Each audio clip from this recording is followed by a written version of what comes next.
working? Is it working? Yep, it's working.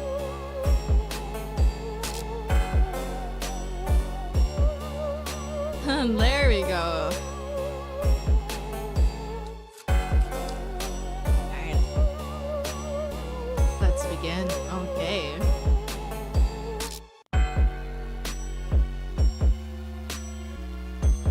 Hello guys. Hello. Welcome to the stream. Hi everybody, because we're not on the clock app anymore. We can do this now. We could zoom in. Anyway. Hey guys, welcome to this here section of my stream. Just wanna reinform.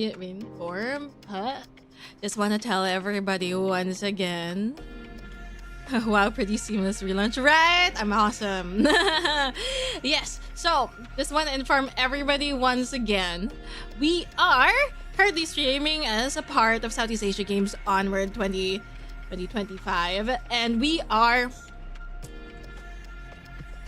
currently going to be playing games from Southeast Asian developers, indie devs, you know, to support our fellow Asians from the southeast of the Asia. And yes, in addition, we're also participating in the Hope.exe charity drive. So if you wish to, if you on the YouTube, there is a link in the description. On everywhere else, you can. Well, nothing's happening on the fucking cross platform, but on Twitch, you can just do !charity in order to see the link. Or you can click my boobs in the place down below. And I mean it. If you see, you know what I mean. If you're from my Twitch, you'll see what I mean. Yeah, and it's a charity drive for the help the victims of the recent typhoons in the Philippines. Yes, and the charity we are currently associated with is For the Future. Yes, which will directly give aid to the people in need, as opposed to using some kind of other government outlet. Yep.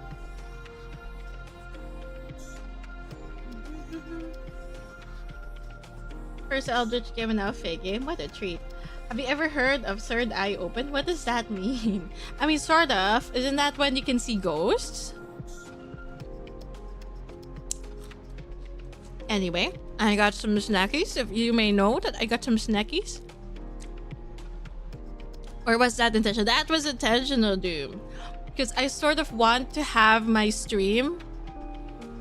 I sort of want to have the stream in a separate, like, thing. I sort of want to have the stream in a separate, what is it called? In a separate YouTube video. For logistical reasons. Oh, can you hear it already? Yeah, I sort of wanted to have the other stream in a different video for logistical reasons. So we ended that stream and we flinged everybody over here the best we can, using the wonderful feature that TubeTube has, where you can redirect people to a different stream when one stream ends. Let's go. Was Ghost? It's sort of a horror game made by devs in Malaysia. Oh, I haven't heard about it. That's because I actually haven't heard about anything. I'm really bad with news. Alright, we ready?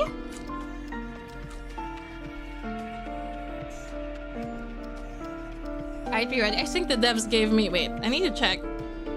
I'm the one who's not ready. I'm the one who's not ready. I think the devs actually gave me a siggy-majiggy for this. Give me a second to just check it out.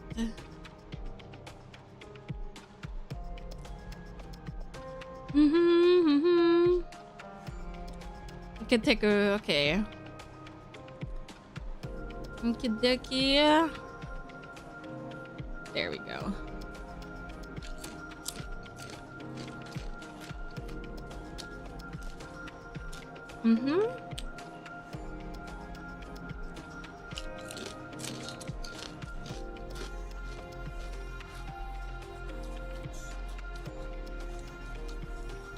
Okay. Okie dokie. You have a walkthrough for help.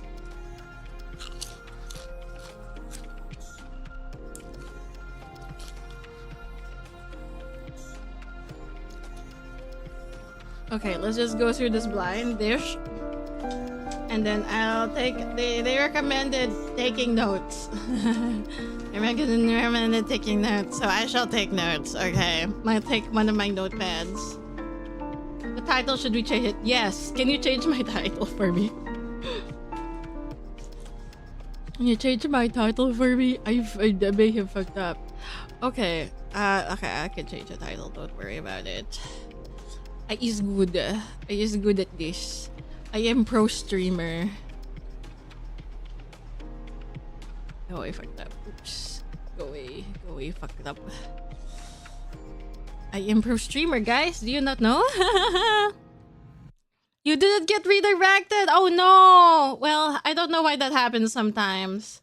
You're supposed to get redirected. How do yum yum yum.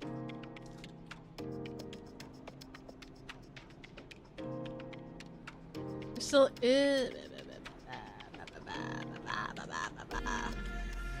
There we go. We're done now. There we go. No, I already did it. Don't worry about it. I'm pro streamer. Alright, let's go.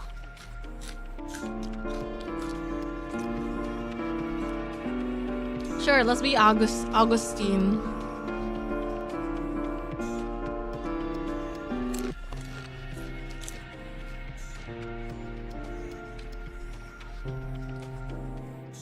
Grading first-year assignments can be such an exercise in patience. I ought to remind myself that FAEOLOGY is a relatively recent science, only a couple of decades old. That university, the only FAEOLOGY university in the whole world, was just finished being built in 1905. Oh, wait. Fuck, there is a game. I fucked up. Oops. Sorry, guys. Sorry. I'm a bit frazzled by the, what do you call that? By the fact that I was able to play the earlier game in time, and so now I'm cramming things. Thanks for telling me. So, hello, game. Hello, game. Why are you not here, game? Oh, maybe I need to do this.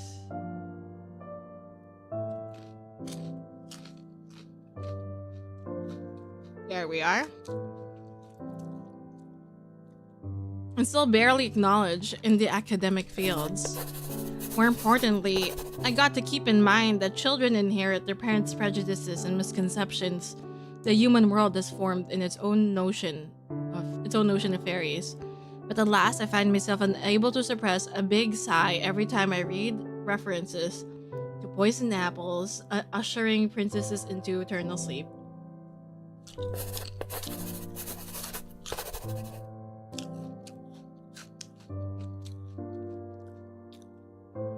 A reference to the Cottingley Fairies is one I can understand, since it was quite a sensation not too long ago.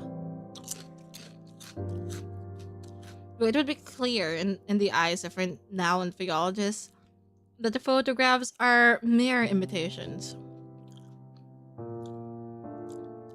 A pity that Sir Doyle was taken in by it.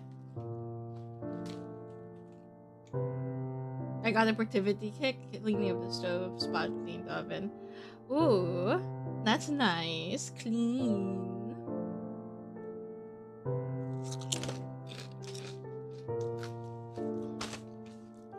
I ought to take a break.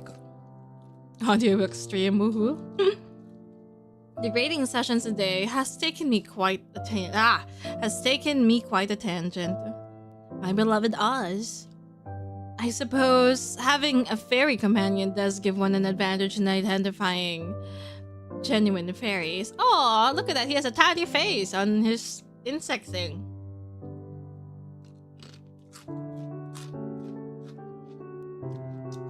Oh, the oven is still a mess from the Thanksgiving ham leaking. Oh, yeah.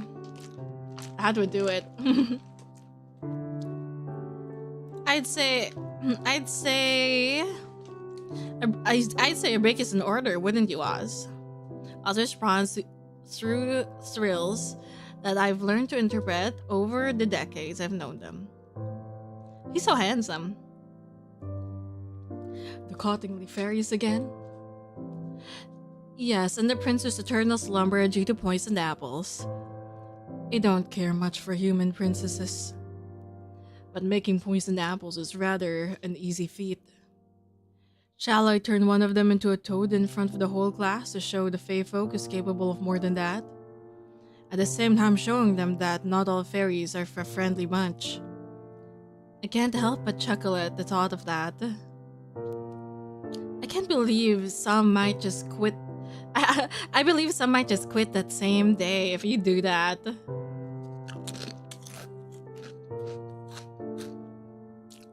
Besides, if other Faeologists get a hold of your existence, who knows what they do to you?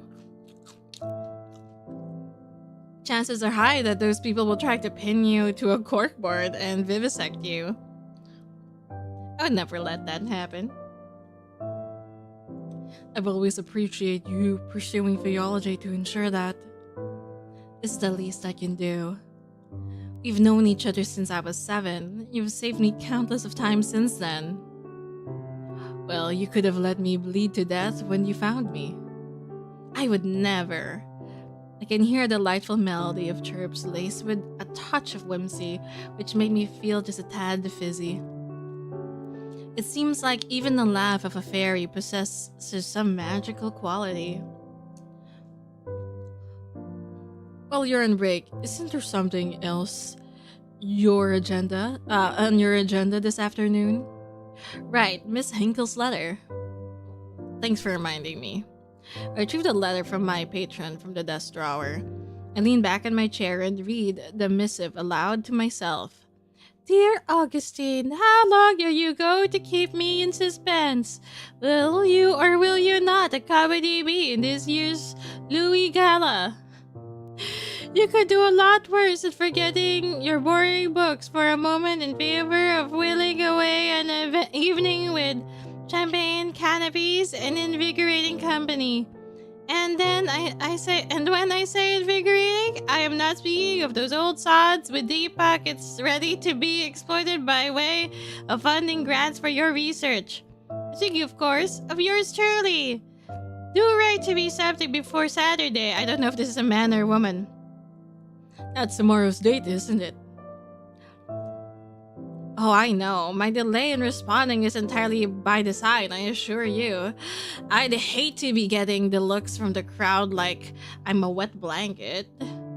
Theology isn't worth my dough, they'd say. Oz's replying chirp is decidedly indignant. I nod to Oz in agreement before returning to Mr. It's a man, Mr. Henkel's letter. What's wrong with me? The letter said Mr. Henkel. In other news, I've heard the little Russie Blythe caused a minor ruckus in the city's hottest speakeasy.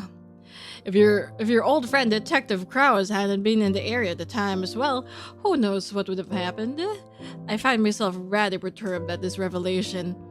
I would have teleported Ruthie and asked what the story was, like when we were children. However, for better or for worse, we aren't on friendly terms anymore. I assume reading my patron's letter. Speaking of the detective, have the two of you been keeping in contact? He gave me the cold shoulder when I crossed paths with him at last week's benefit. I couldn't help assuming that his persistently frosty treat. Hi, thanks for the liquid drink, roarers.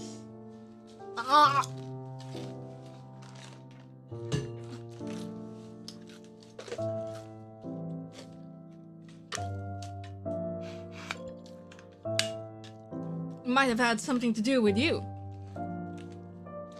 It's unfortunate that the extensive bonds you have with him should end in a rather bitter taste. As you have told me more than once, when it was good, there was nothing else quite like it. Yet you speak very little of him now, and I find myself wondering if he still holds a place in that guarded heart of yours. A letter signed, yours everlasting, Oscar Henkel. Well, I've kept Mr. Henkel waiting long enough. Okay, see you soon, Sil. I press a pen to a fresh sheet of paper to commence crafting a response. Just an familiar rhythmic rapping. Rapping? That's the thing Rara does. Rapping. Joke. Joke. Joke. Joke. I have a friend and they rap because they're a rapper. You know what I mean? And then the rhythmic rapping pierces the silence. I glance in the direction of Oz, but they're nowhere to be seen. Oz must have camouflaged herself in a heartbeat. I put Mr. Hingle's letter in the drawer before calling out, "Come in, Minnie." Oh, she's cute. She looks like me in real life, except for I'm not that white. And I don't have blue eyes. My assistant enters the office. She's careful to snap the door shut behind her. "Professor." "Yes, Minnie?" "Were you talking to yourself again?" "That's right. You know me." "I see." Sometimes I wonder what she must have thought while hearing the mumbling sounds of me speaking with Oz. But she knows when not to poke her nose into things. Hi, girl, Kobe, so hot, huh? One of the things I like about her, and also what makes her the bee's knees when it comes to being an assistant. I hate to be the bearer of bad news, but he's here. Who?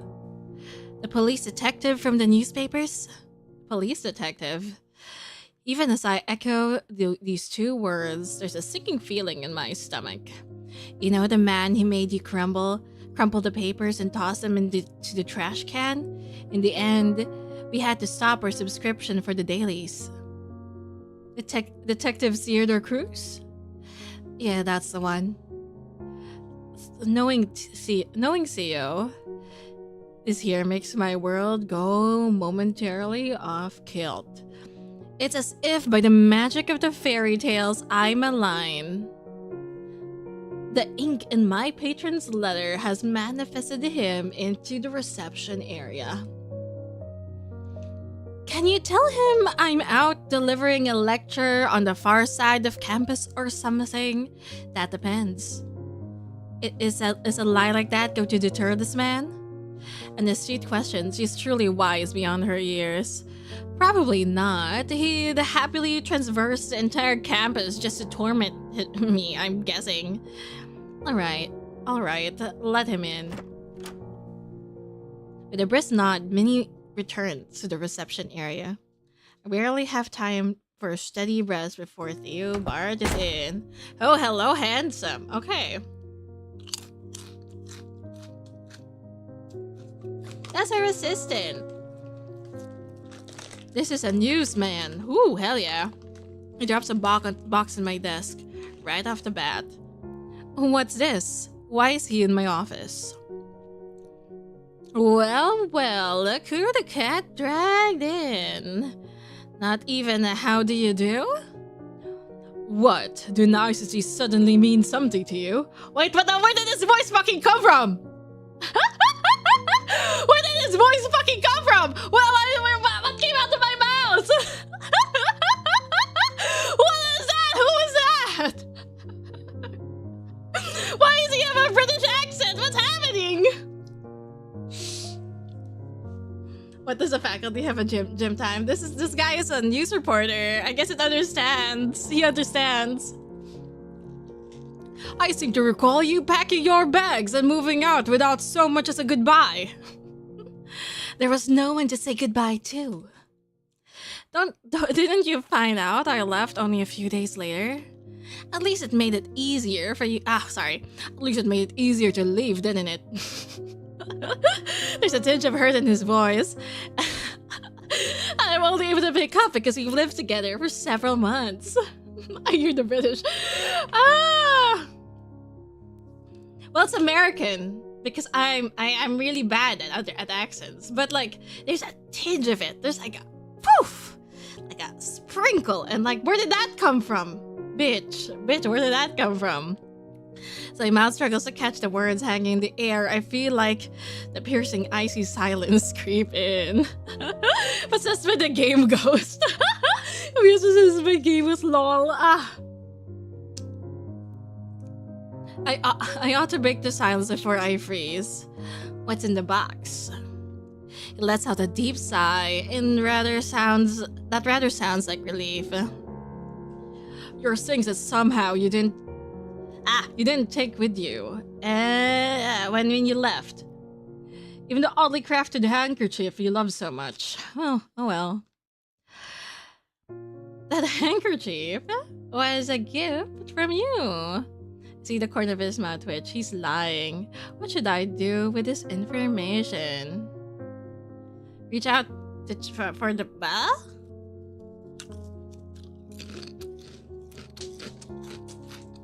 What should I do? AirB. I'm gonna look inside the box. And I hand to the box. Yet, he's just as fast and catching my wrist before I can open it. I withdraw my hand from his grip swiftly, like a startled bird soaring into the sky. It truly caught me off guard. I've forgotten what his hand feels like. I was only kidding, although you really haven't changed much, have you? You just went straight for it.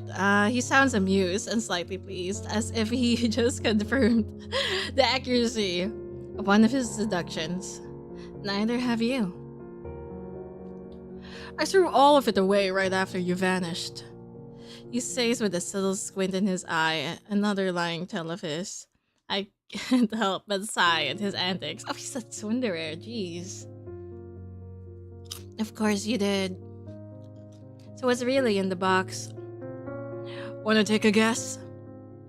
I have no idea. Knowing him, he'd sooner face a whole Al Capone gang by himself and take their bullets before coming to visit me.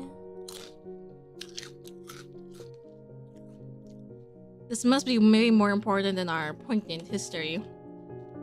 Case evidence?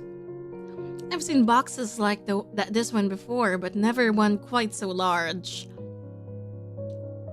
It's a really big case, isn't it? He nods. The biggest of my career. And and to come to me of all people, you must be at your wit's end about this. He looks away as if trying to hide how galling the circumstances how galling the circumstances at hand are. Truth be told, I'd rather face the whole Al Capone gang than take their bullets. And have to see you again. Oh my god. Gee, that stings a little. So why would you? Hold on a minute. You think this has some sort of connection to fairies? He flicks his tongue in exasperation. Oh, he's such a cutie. No wonder we broke up.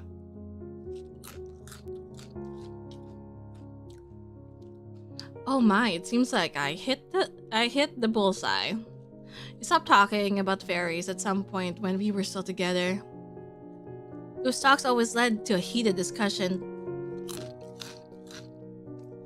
And then into arguments because nothing I could say could change his skepticism towards mystical beings. There's certainly the chance to tease him about it, though it might be unwise considering the emotional peril he must have gone through to get here. What should I do next?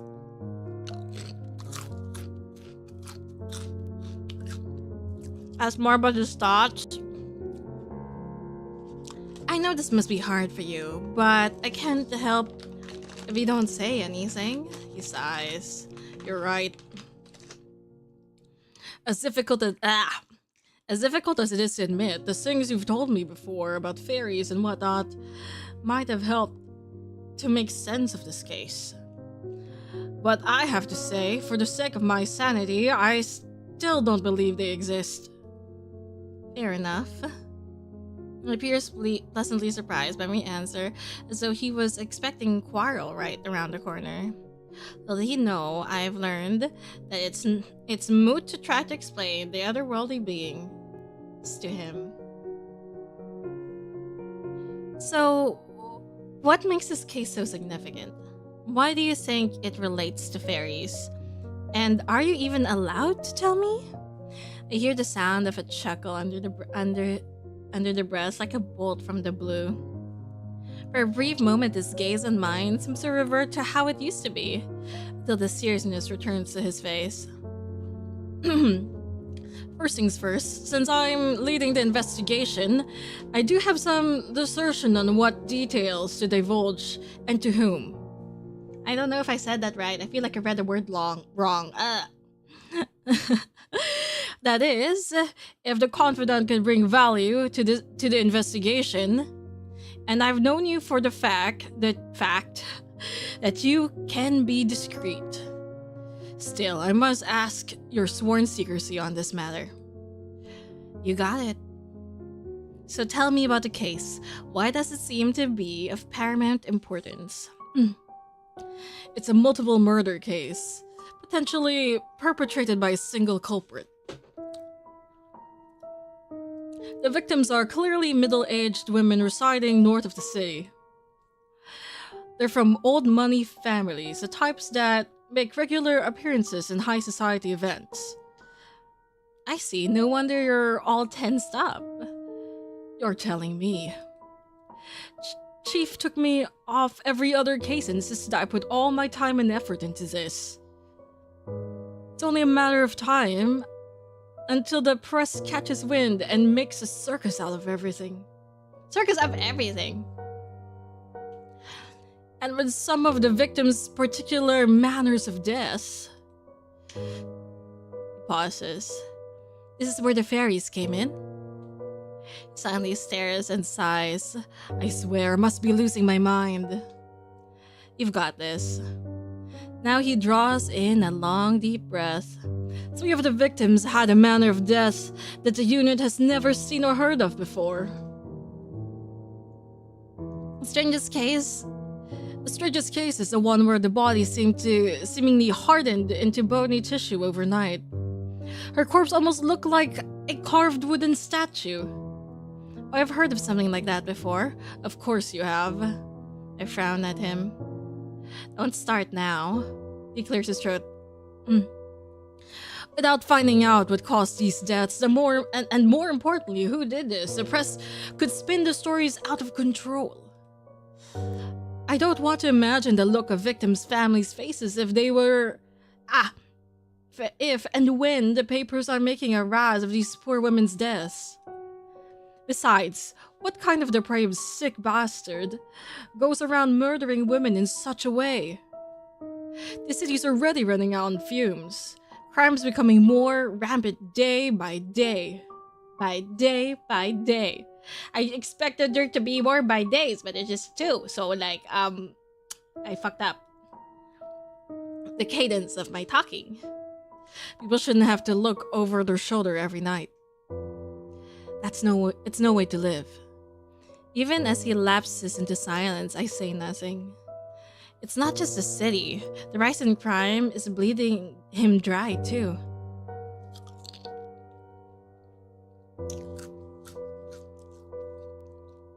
Yet I'm aware of what words could soothe those who are fighting in the front line. I've never been where they are. The frown lines between his eyebrows grow deeper. You know, considering the victims' backgrounds, having these murders being exaggerated in the papers would pressure the families to insist on closing the case as soon as possible. No matter the cost. No matter who's to blame. You're right, innocent people are going to bear the brunt for this. This is a terrible situation. I feel my stomach churning, my arms cross an instinct, trying to hold my own disquietude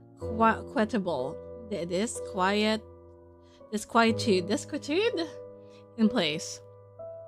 Is there anything you can do? I'm just one man. Try as I might, I can't keep those rotten police brass from lining their pockets. Nothing but a rack of lowlives in high places. He exhaled sharply, his voice laced with contempt, and he fell into silence yet again. Similarly, words seem to have abandoned me, as I can't shake the feeling of helplessness crawling under my skin. After a minute, he meets my eyes once more. Well, you're a good listener, better than most. He curls his lips into almost a smile. I don't mind it at all, thanks. He clears his throat once more. Alright, let's get down to brass tacks. This box includes case files, crimes and photos, a couple of blood samples, which I was able to request to bring to you, and several other pieces of evidence. Other than the strange manners of death I've said, forensics was puzzled too by the blood samples. How so? One of them doesn't contain iron. That's interesting. Nothing surprises you, does it?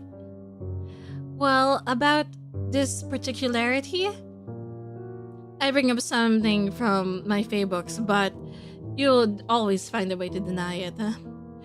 You're right about that. I'm still investigating the possibility of unknown drugs or poison that somehow cause these oddities.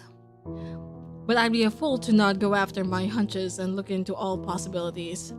What about robbery? I ruled it out. No fingerprints, no evidence of break-in, nothing had been stolen. And motives? Revenge? Still interviewing the city elites. Looking for the possible looking for the possible motives. But it takes time. You know how it is. Of course, they're very busy. Speaking of the city elites, I know people who can be very helpful in getting some inside information. His expression turns sour at full tilt.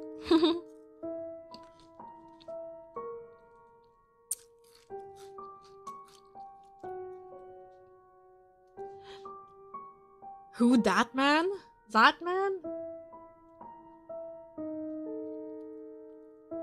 I said people, but yes, that man would be particularly helpful in this matter. Scoffs brazenly and doesn't even try to hide it. Even at first meeting with Mr. Henkel, there was some inexplicable tension between the two of them. Theo said something about Mr. Henkel feeling off and always hated it whenever I had something to do with him. It might just be jealousy in disguise.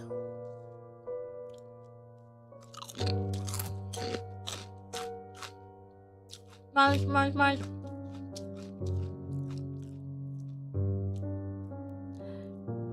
You know what? I'm right. Even if he's barely in the news, he's most likely in the pinnacle of high society. And I don't think he'll mind if I ask him a few things about this. Why, of course. He's always got a soft spot for you. He probably he's probably carrying a torch for you for a long time, judging by the way he follows you everywhere. Okay. Well, he happened to be interested in FAEOLOGY and has a lot of money to allow its development. Look at you, all ready to defend him. What? Are you two an item now?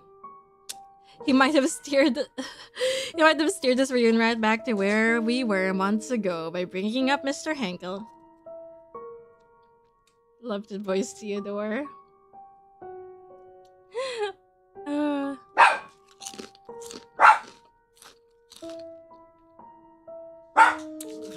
But it was necessary to mention him. I don't know anybody else who would have that much information about high society. Besides, there's never really been anything, even if we did go to a fundraiser events together from time to time. Even the dog agrees. It was strictly business. And again, Theo seems to lose his reason whenever we talk about Mr. Henkel. I don't have the time or energy to argue with him. What should I do?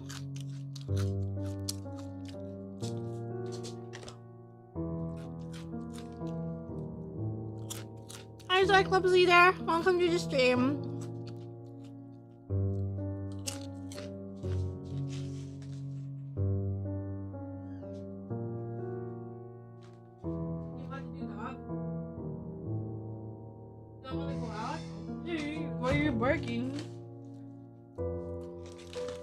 We're snacking because I am very hungry. I'm ravenous. I'd eat the whole cow. Or feel like I could.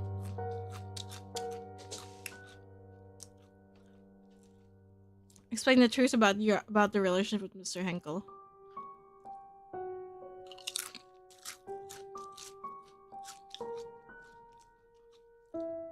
We're not anything.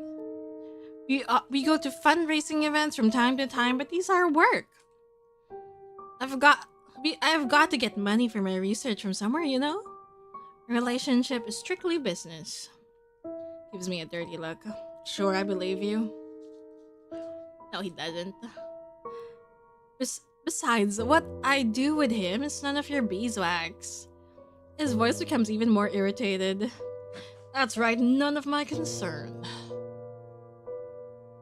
Do whatever you want with him. Just make sure he can keep his mouth shut about the case. I can't help but groan at this turn of events. I will. And while we're on the subject of the subject of the useful allies you mentioned before, how about the blood that doesn't contain iron? I'll take the blood samples to the university's chemist. She's good with what she does. And she's from a rich family. She might know one of the victims, or their families at least. I trust your judgment. I take it this is you agreeing to help with the case. That's right. There are lives at stake. He left out a soft smile as though in quiet agreement with what I said. Thank you. Well, if you think it'll be helpful, you can even ask the people you mentioned what they know using the evidence items. Yes. But the case files are for your eyes only. Understood? He has fallen silent somehow, leaving an uncomfortable hush in the air once more. Suddenly, a realization comes to mind. Does this mean you'll be willing to hear about fairies? About FAEOLOGY? That depends. If this is...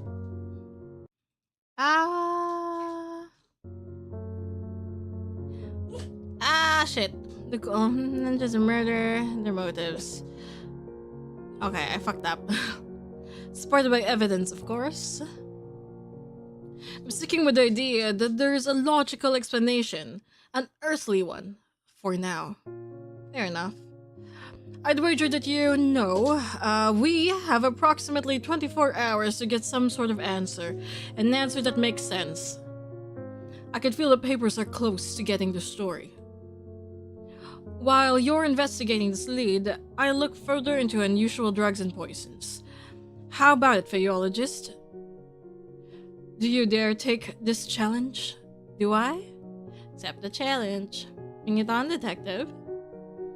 This brings a grin to his almost consistent brooding expression. Good. If you need anything from me, just ring. Aye, sir. But you need to promise me that you'll not just hear me out, but also keep an open mind on fairy topics if I succeed in what you asked. I promise. But I can't promise not to scoff from time to time. Okay. That's good enough. I have to get going.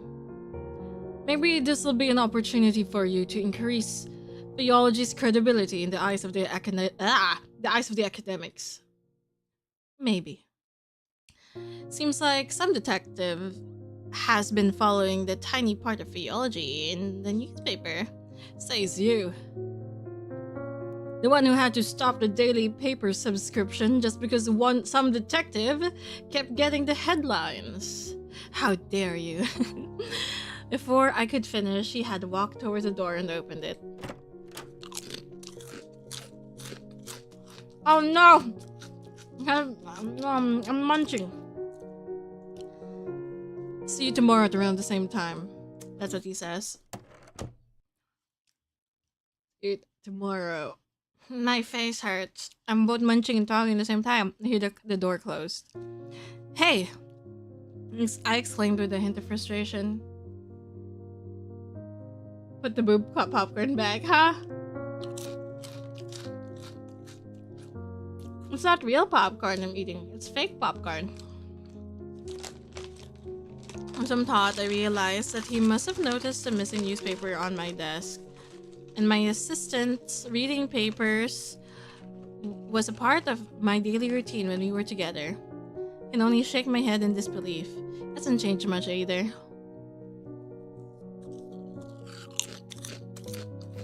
Some reminiscing about the few moments of our past relationship also reveals themselves again.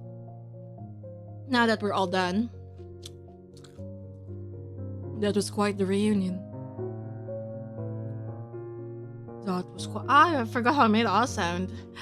It was quite the reunion indeed. He hasn't changed at all, has he? I suppose. Although you don't have an obligation to help him. I know. But I've already agreed. Very well, just don't overwork yourself. Aw, thanks, Oz. I find myself slowly drifting into thoughts. A victim's manner of death hardening into bony tissue could be one of the fairy curses, ossification. Only could ask Oz whether a fairy was behind this and which one, but it's not that simple. Even if they are my longtime companions, fairies have their own rules about exchanging favors, and they are secretive about their land too.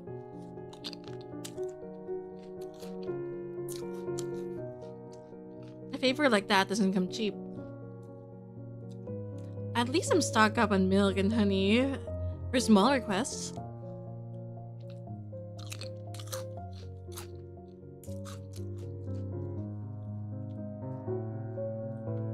Speaking of requests, I should get started on my reply to my patron's letter. For some reason, he seems to be more insistent this time, and that I come with him to the gala. I give a pen and paper, and I mumble to myself as I write, Dear Mr. Hinkle,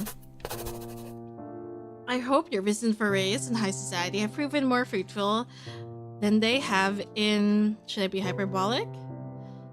Yes. Than they have been in the centuries you've been roaming amongst the lavish ranks. Believe it or not, I have been considering whether the merits of trying to impress the wealthiest folk of the city outweigh the obvious indignities. You first brought up the possibility of my accompanying you to the annual Louis Gala a couple of months ago, and I'm still weighing my options. Yeah. How do I want to play this? Be coy. You shall know my answer definitively if you find me on your arm on the evening of the event. Oh my god. About Ruthie, I can't say I'm surprised to hear about her latest flirtations with disaster. Since we were both toddlers, she frequently found herself in trouble.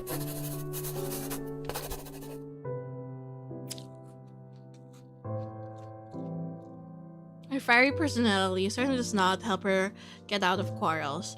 I'd love to telephone her and ask how she's doing, but we drifted apart a long time ago. Nevertheless, I'm glad to hear that Teo was there to smooth things over for her. We've now arrived at the topic of Teo, or Detective Cruz, as my patron refers. I suppose his query was meant to uncover whether I still care for Theo. What should I answer? He and I are old news, or my thoughts wander back to him.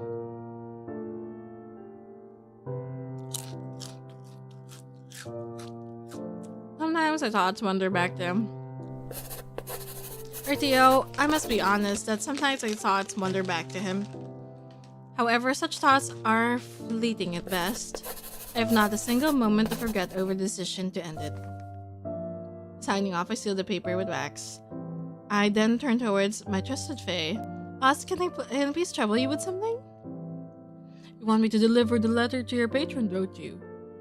Indeed. Time is of the essence here. As always, please take care not to catch anybody's attention. You'll see it by tomorrow, I'm sure. It would be my pleasure. Thank you, Oz. I'm off. I'll see you later today. Okay.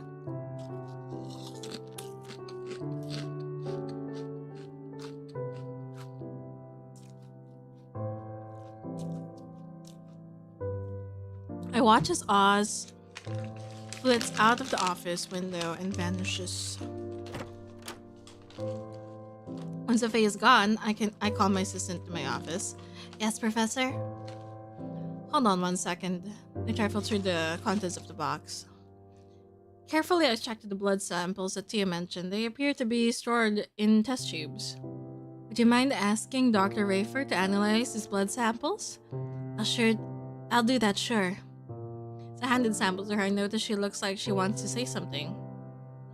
For 2 years, we've been working together. I've picked up on a few of her tales. What is it, Minnie? How did it go with the detective? But you don't mind me asking. Oh, no, not at all. He's the same as always. There's lingering beef, of course, but we're sort of managed to pull it aside for something more important. He has... Oh, thanks for the follow, Demon God. Welcome to the stream.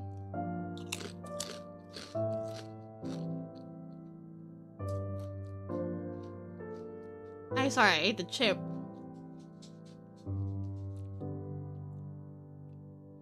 He has brought me a rather significant case that he suspects might have some supernatural element. As hard as it was for him to admit. Oh, good for him. Can't help but grin at her remark. I'm glad didn't end up in a shouting match at least. Yeah, me too. I'll deliver the blood samples now, Professor. Thank you, Minnie.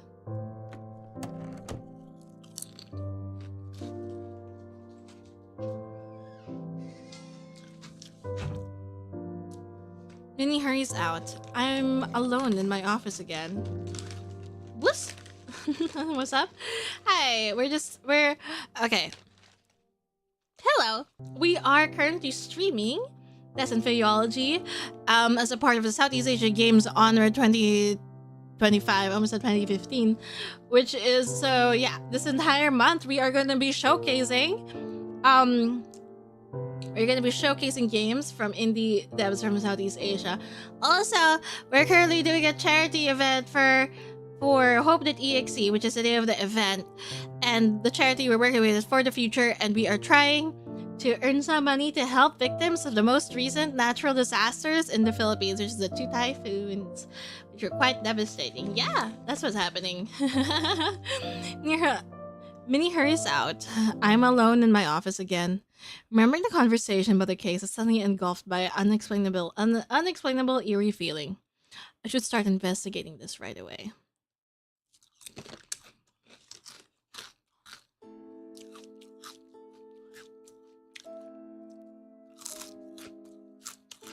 Drag and drop an item from inventory to the desk.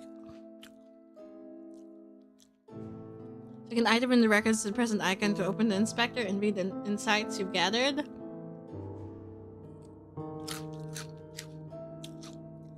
Okay, hover through above an evidence to access information and see the details in it. What you eating? Have you ever heard of pop chips? It's like popcorn, but then like they turned them into chips. That's why they're called pop chips.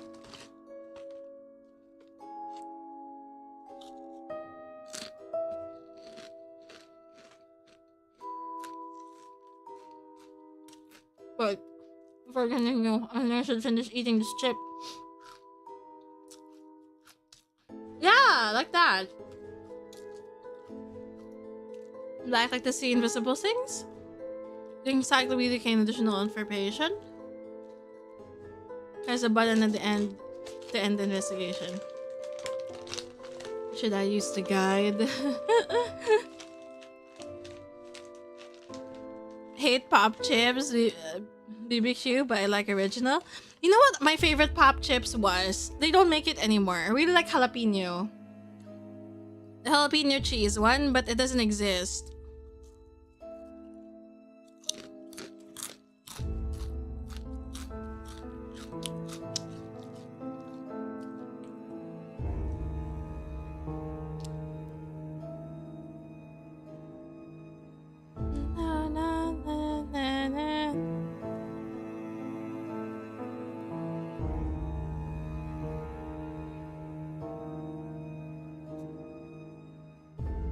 Magnifying glass. What? Why is it not working?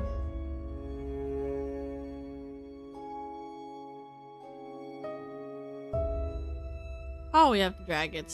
Silly me.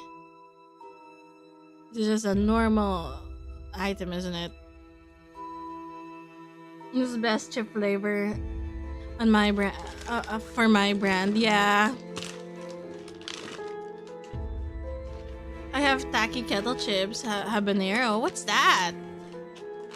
I don't know what that is. I think. Oh, we're done with these chips. I think I should finish it before I start investigating for real.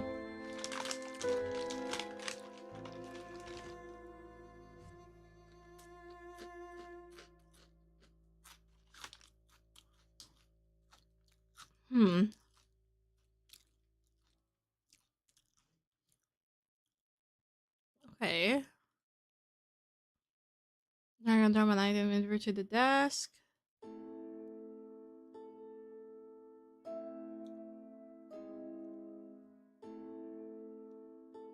Oh, inspector. Okay. Tools. Is this an inspector? That's a magnifying glass. Name Mary Hatcher, age 19 years old. After that shocked due to arsenic poisoning. Time of death around 6 p.m. A young factor girl, which not fitting the trend of the previous victim profiles, has been preliminarily included in the case because she was seen having a heated conversation with a third victim shortly before the victim's death.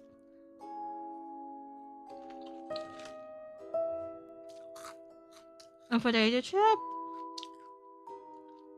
There's a fury in the flavor. Oh, I love like if they have a little bit of spice. Damn, I was scrolling through Twitch, I saw you, so I decided to follow it. It's super late. There's I'm gonna say, oh, that's okay. Have a good rest. No, don't worry about it. News report. The victim's father described her as not acting like herself in the days before she passed shortly. In the interviewed office with the interviewing officer, she seemed to be on the brink of confessing something when a look of terror suddenly crossed her face. Then she apparently changed her mind. She hurriedly left the station without saying anything further to the interviewing officer. Forensic report: prior to death, the victim suffered from violent abdominal cramping followed by diarrhea and vomiting, suggesting the effects of arsenic poisoning. Traces of said poison can be found in blood type A in the glass she was drinking near time of death. Bye-bye. See you again, Demon God.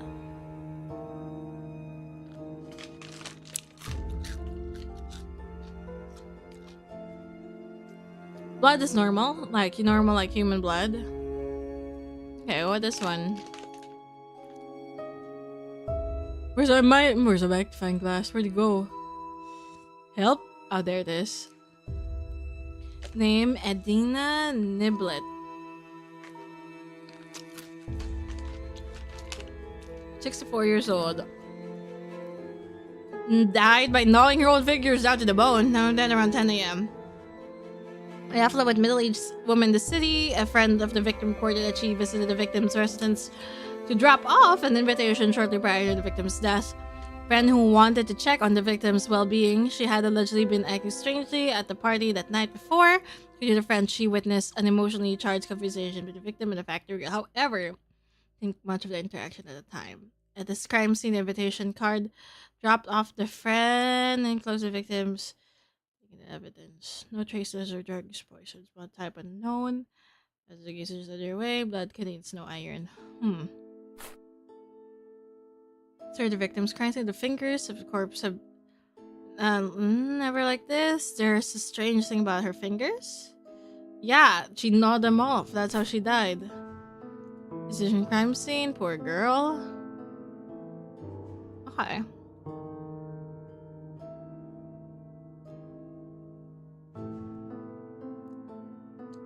It's been preliminary included in oh no, I already know this stuff.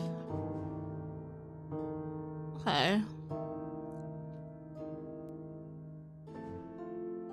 No, why? Please. Please go to the spot that you're no, okay, fine. Fine.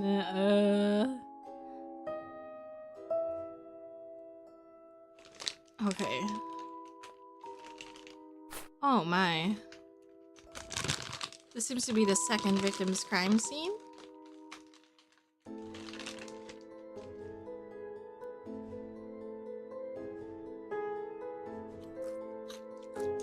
Oh wait, let me just finish these chips, okay? And I wanna replay this pitch again, bro, right?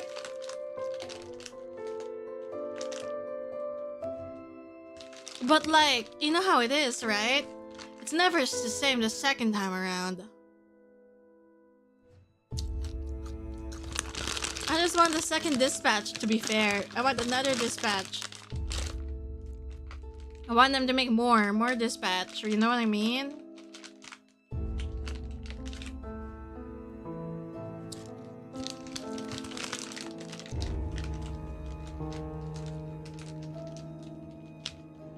Yeah, I'll be right back.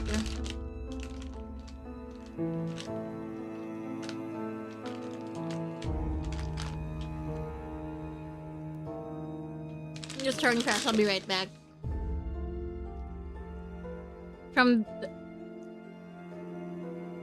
What they learn from their time at Telltales and Dollars? Yeah! What did they first? I choose Vizzy because I like her. She reminds me of myself. And you all know that I would very much, if I could just date myself, I would. Same, nice.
Hi, I'm back. I'm just petting my little dog. A little doggy. Little dog Chester.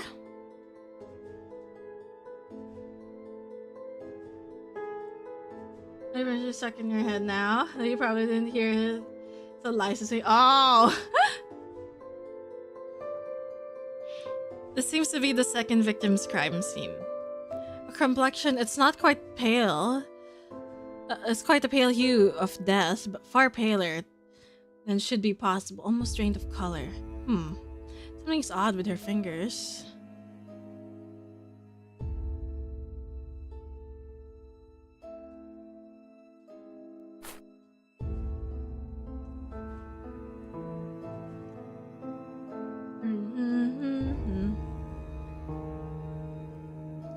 Susan Moore, age 40. Refusing to drink anything but her own blood. Time of death around 11 a.m. Victim profile: an affluent middle-aged woman in the city. His mother reported the victim was suffering from a prolonged paranoid episode in the days leading to her death. Specifically, the victim was acting erratically and saying strange things. Despite the manner of death, there are no signs of dehydration or hemochromatosis. No trace of drugs or poison. Blood type unknown. Other blood relative investigation related to no iron. Okay.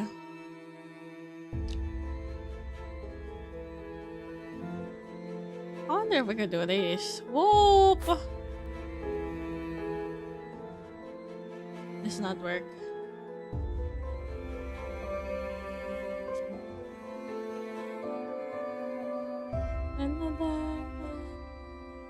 Oh, this is the first one. Lot of the story. It helped a lot with the story. It's a busy song to Robert. Oh! Oh! Interesting. No? Nothing? Hello? No magnification? Magnification? Okay. Aubrey Woolbridge, 51. Was bony tissue corpses. Time of death around 1 p.m. Late show in the city. The victims report hearing strange noises and seeing strange phenomena. It's immediately preceding death.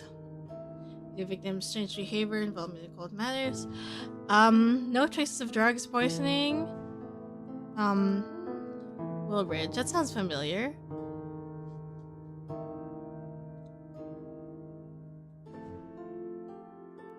Why is Woolbridge familiar? Susan Moore.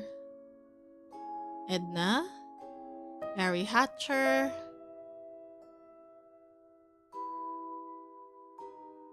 Fae Encyclopedia. Fae insects. Star Mysterious Natural Selection. Fae kinds putting them in the same line as insects, especially the whatever group, which includes moths, butterflies, supported by the similarities to each other beneath a special black light. Some of species of butterflies can glow by having chemicals known as phosphorus, which others also have. Similarities of Fae kind to insects, as well as birds and other skills possessed by some Fae is transfiguration, similar to metamorphosis. Who transfigurative spells can make themselves or fellow they take on another form, including appearing human. Many high Fae have heightened powers of suggestion through the emission of toxins capable of causing hypnosis or illusion. Although rare, some high Fae can transform living beings into solid objects such as stone or bone. Another example of Fae magic is invisibility, which is similar to camouflage. Fae factions and conflict. Two main factions of high Fae: the Scribes and the Warriors. Scribes are known for their defensive magic, and their intelligent warriors are known for their offensive magic and their power in defensive magic. Meanwhile, the low Fae faction is comprised of Faes with limited parasitic magic. They're rarely malign species that like to consume human blood, hormones, and even soul. The history of Fae class conflicts is not very well documented. It appears that there are quarrels between these factions with a certain level of disdain for the other faction. However, disputes also occur between fairies of the same factions. Nonetheless, both factions of high Fae deem parasites despicably low Fae due to their limited and parasitic nature of their magic. All Fae kinds seem to be weak against iron, though a small amount of iron, such as meat or blood, does not seem to ward off fairies. Historically, cold iron was often forged as weapons. And used to repel Fae magic. This intricate use iron combined with the physics, chemistry, is applied by Phaeologists to develop special black light to detect distinguish magical essence of the three main types of Fae. Beneath the black light, it appears blue. Or magic. Okay, Scribe is blue. Warrior is red. Parasitic is purple or violet. Black dimension on an object revealed Fae magic can reveal intricate details from certain complex spells. Scribe fairies. Normal changelings. Okay. Put that back. Tools and investigation.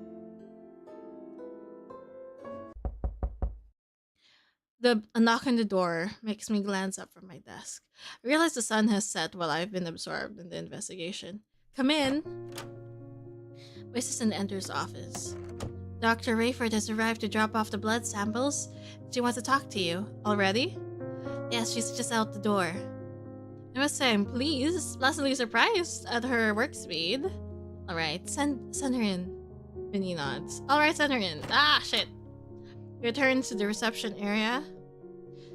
Dr. Florence Rayford enters. It has been only 3 years since she has worked at this university, but she has proven her reliability more often than not.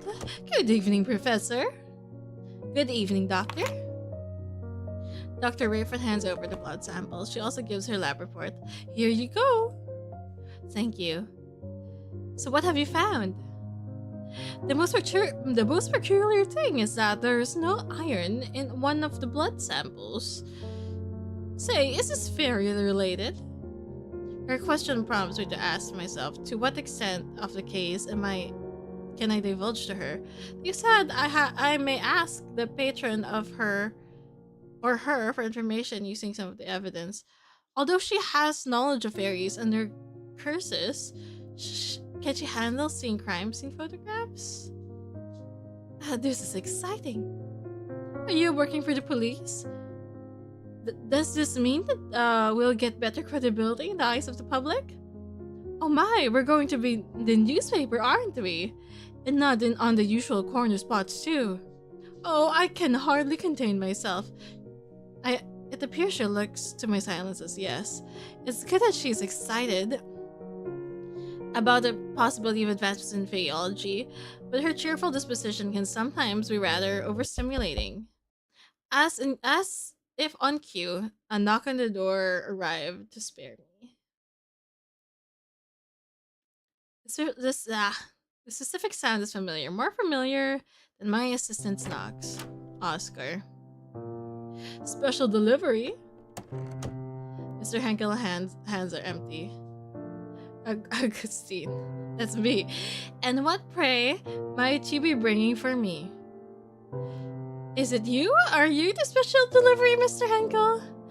If you wish to call me special delivery, if you wish to call me special, I certainly wouldn't stop. But I did bring a box of huckleberry muffins for your office. Minerva was insistently enamored by the buttery scent. She's currently feasting on them. We can only hope she'll leave a muffin apiece for the rest of us. Oh, hello, Florence. I didn't expect to see you in the office. Hello, Mr. Henkel. Fancy seeing you here. Although you do have a habit of making this office your sole stop on campus, she chuckles.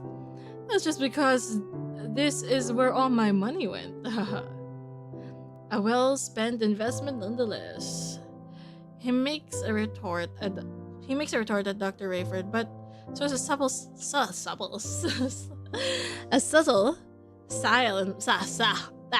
smile in my direction. How cheeky.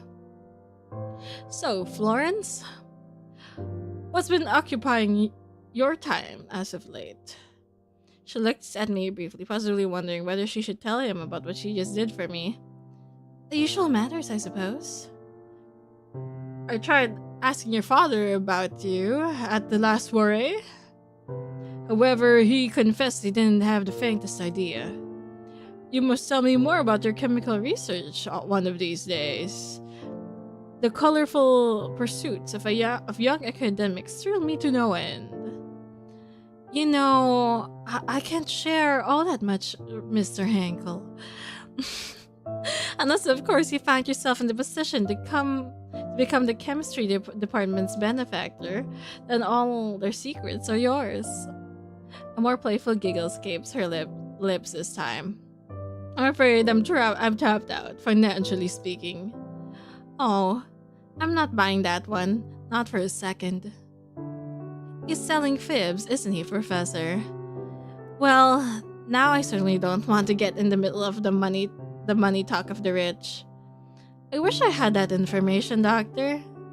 It would make proposing for research much easier, with a bit of delicate leverage, naturally. Mr. Henkel laughs in amusement. I feel I should ask the reason he's here before this conversation takes an odd turn. Another note, Mr. Henkel, did you get my letter? Is that the real reason why you dropped by? I'm recalling what I asked Oz to insert the letter into his mailbox only this afternoon. I'm about to retract these questions. Unexpectedly, though, he bowed his head in assent. Your words have always had its immersive impact on me. Perhaps that is why you are such an effective educator. Whenever I encounter your written language, I long to hear it spoken post haste. Are you putting a spell on your letters by any chance? I think you're the one with all the spells, Mr. Henkel. Your muffins, for one, have always been successful in getting Minnie's guard down. Oh dear, you two are making me blush. I suppose it's time I take my leave and let you both be. I'm due somewhere shortly anyhow. Oh no, that might not be necessary. I can't stay long either. Second lapses into silence as he continues staring into my eyes. It's difficult to maintain eye contact with him, but even harder to look away. I wonder what I should do. I ought to discuss the case, but both of them seem to be in a hurry. Should I tell Mr. Helkel to return another day, since I need to have an important conversation with Dr. Rayford right away? Should I dismiss the chemist and meet with my patron now? There are benefits to either choice. Soliciting opinion? To get her? Okay, oh no. Oh no. Oh no. I have to make a decision. I hate decisions. I hate decisions. Okay, let's see. Let's look at the guide.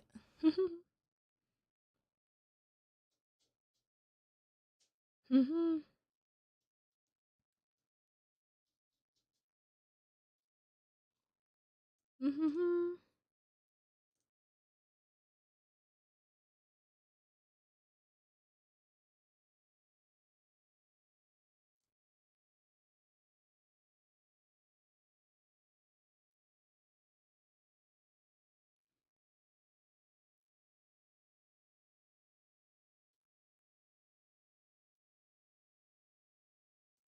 Mm-hmm.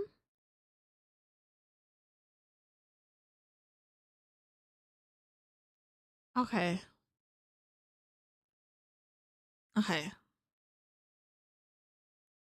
Okay, let's go. Dr. Rayford, would you mind staying a little longer? I'd like to hear your opinion about something. Oh, novels. When they ask you to make a decision, that makes a PG cry. 100%. Glasses at me, and then at Mr. Henkel, and then back at me with a glimmer of mischief in her smile. Are you sure, Professor? I let a resigned sigh. Sometimes it can only be quite difficult. May be quite difficult to deal with her teasing. Yep. When I address my patron once more, regret colors my tone. Mr. Henkel, would you mind coming back another day? I have something crucial to discuss with the doctor at present. Of course, understand your scientific pursuits precede all else. I wouldn't have it any other way. Thank you for dropping off those muffins. He only replies with a smile. I'll see you soon, right? Soon as possible, I promise. Dr. Henkel and Dr. Rayford exchange brief goodbyes. My patron departs. Where's my cheat sheet? Cheat sheet so I don't have to make decisions. I hate decisions. I hate decisions so much! Mm-hmm. Okay.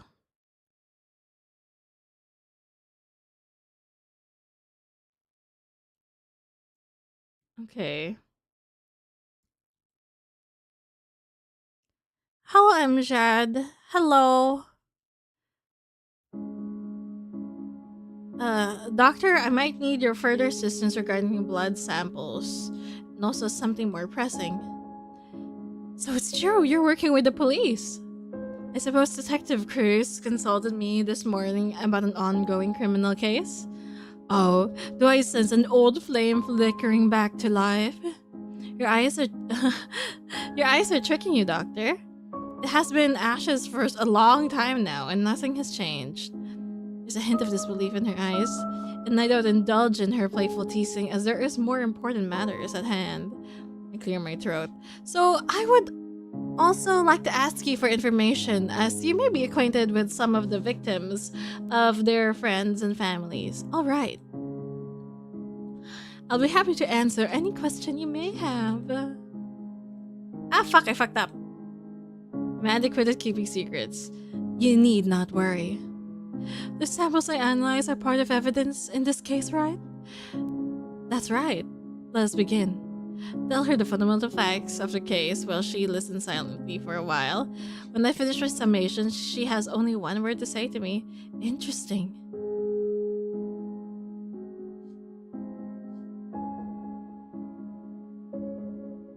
Office record.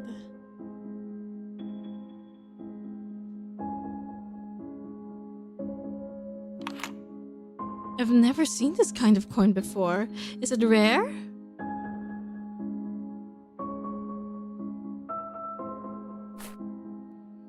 There's no sound to be heard as she stares at the photograph for a little while. I wonder if it's too much for her.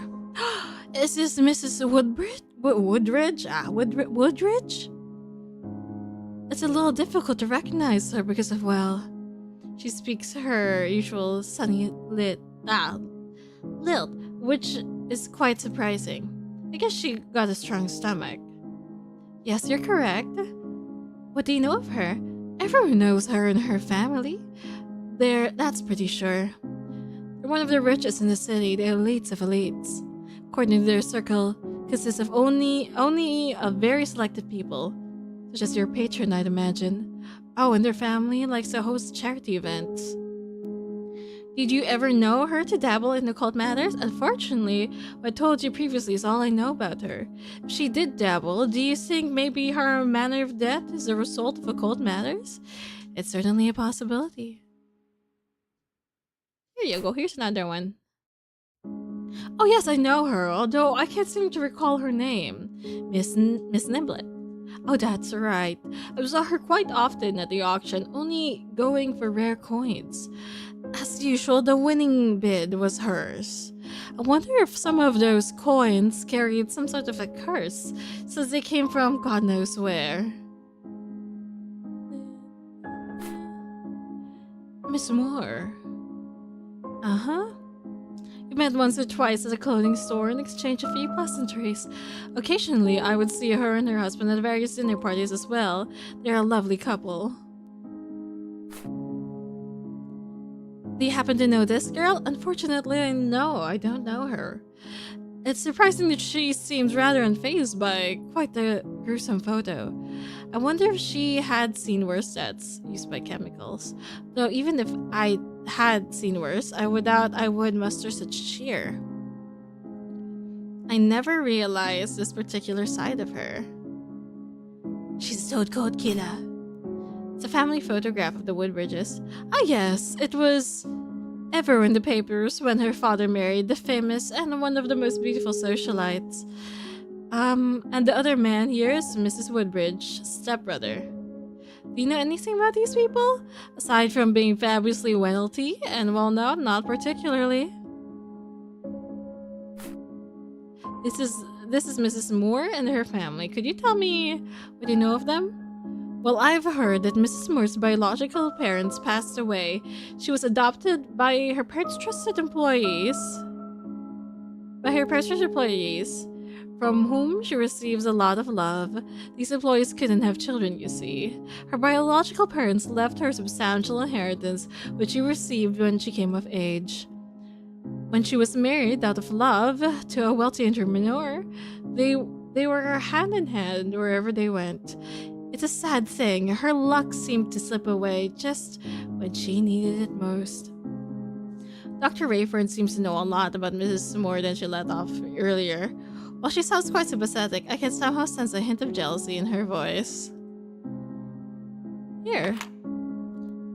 My parents' greatest achievement. It's one thing I wanted to ask you, Doctor. I don't know much about makeup, How popular is this powder among high society? The powder that has been the craze lately among the upper class since my parents have successfully gotten Mary Pickford to do its advertising. Well, I'll be. Okay. There's more! This ring? My, are you proposing to me, Professor? I'm afraid my heart still belongs to my late husband. I can hear her sorrow seeping through her peppy voice.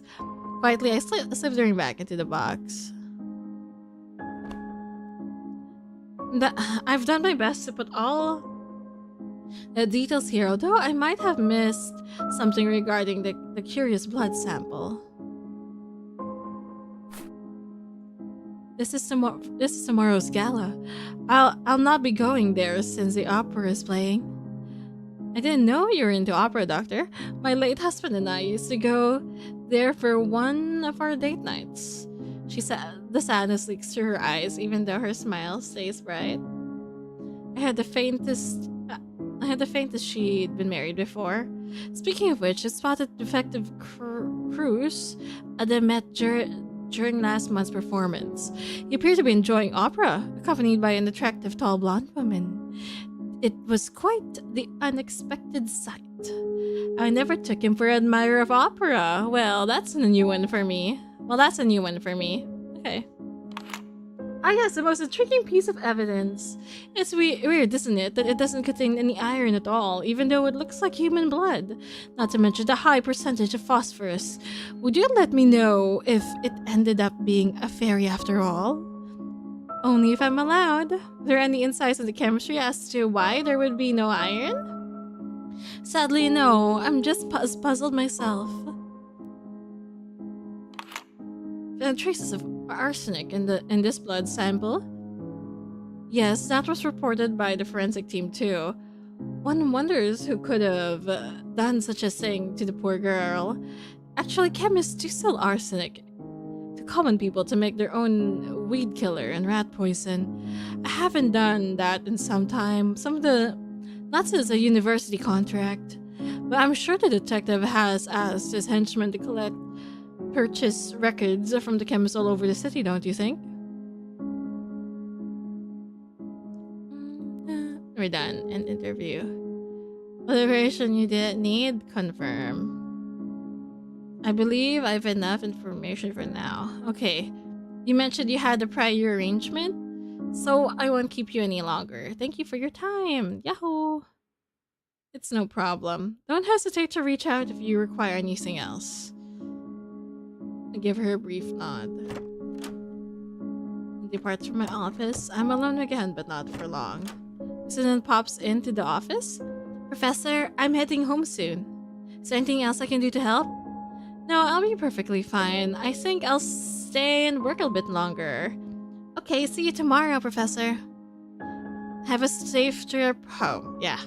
Fine, wishing me the same, and he leaves. I have some time until I wrap their work. They head home office. Yes. Okay. Let's go.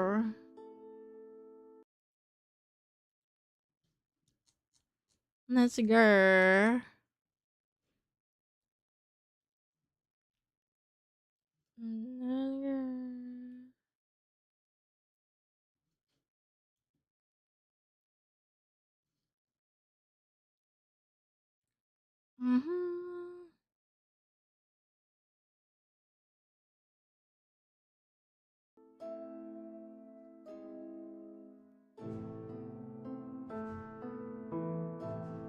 Okay, let's go.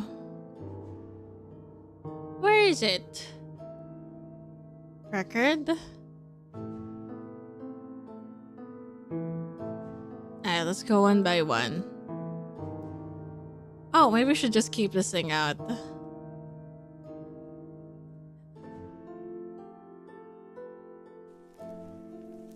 What's happening?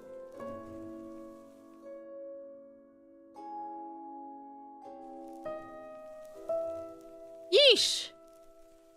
I've seen this before. It's a parasitic fae. A failed transformation magic. Oh my god, it turned into a fairy. Okay. Record. Let's put you back in here, sir.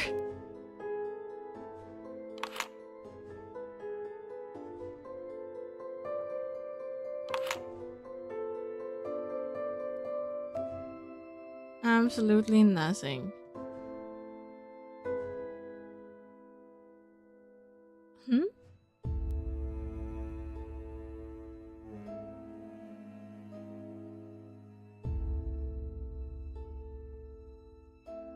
Yeah, kind of reminds me of Peacemaker with butterflies controlling human brains. True.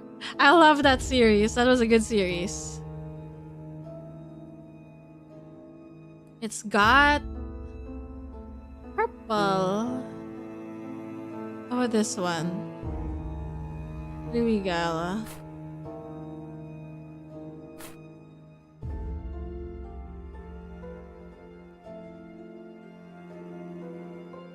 Nothing.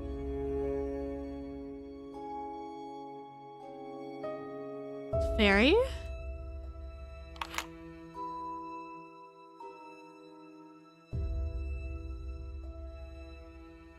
Whose blood is this? Okay.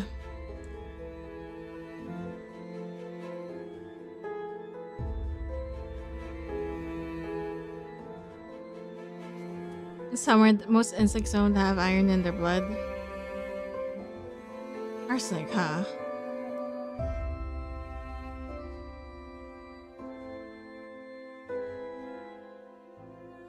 Da, da, da. Is that all the new ones? Yeah, okay, that's all the new ones. 1, 2, 3, 4. The family photos. Oh wait, I forgot. Maybe the black light? No? No? Wait, what's on her hand? There's something on her hand? Blue.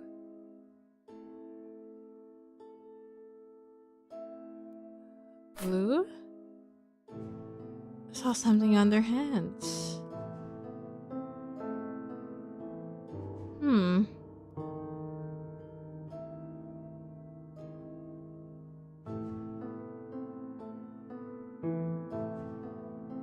Okay. Wait a minute, whose families are these again?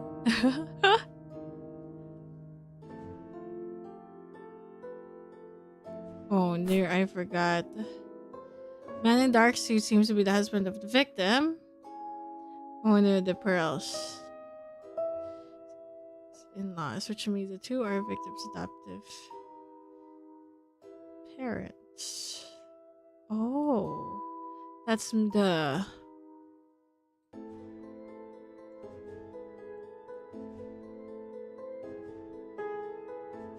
That's her adoptive parents. Right?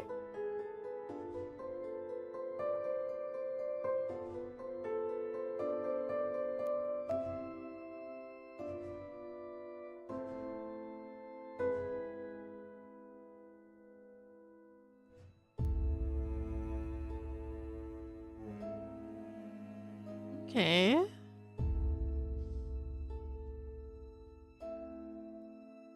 So blue on the fairy light.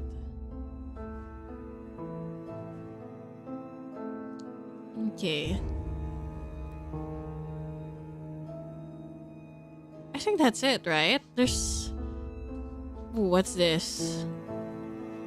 Oh, just case file number 4. Okay. What's it doing all the way there? Here we go. Blood test. Wrong thing. Well, what if? Okay. Guys! No! My mouse! Rayford's lab report on the blood samples. That is quite similar to the forensic report. Well, elements similarly found in human blood, phosphorus found in blood that contain iron. Moreover, most of the phosphorus found in higher percentage than that of human blood, making it possible that it's a blood of Fae. Victim's blood appears to be normal human blood with iron present. Trace of arsenic found in it. There's some new information. Then again, I did ask her to finish as soon as possible. She delivered. No, wait. So whose blood is the fourth victim? Okay.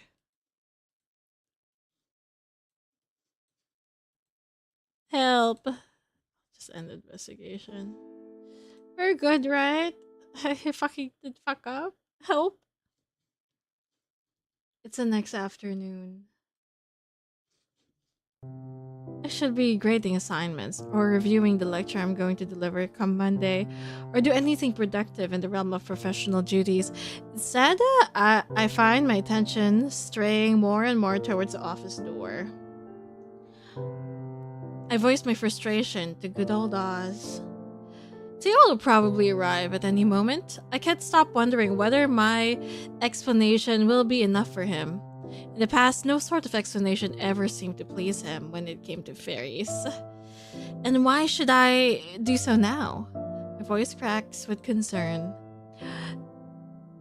This time, he came to you bearing in mind the possibility of fairy involvement. I'm not saying it correctly. He'd be a fool if he discredits you so soon. My very companion chirping becomes increasingly stern this time. But you need to get yourself together. You must remain steadfast and strong when facing the detective. Don't permit your voice to falter when presenting your findings. I know I can't let myself unravel at this point. It's just that he's never solicited my opinion quite in this manner. A professional insight, no less. All the more reason to be calm as you can be. Retaining your composure is essential to delivering persuasive argument. Yes, true.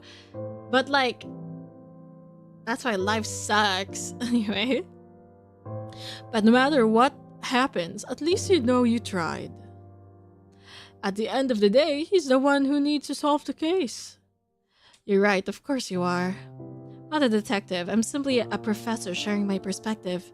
Thank you, Oz, for always talking me off the ledge. And somebody knocks on my— oh no, it's him!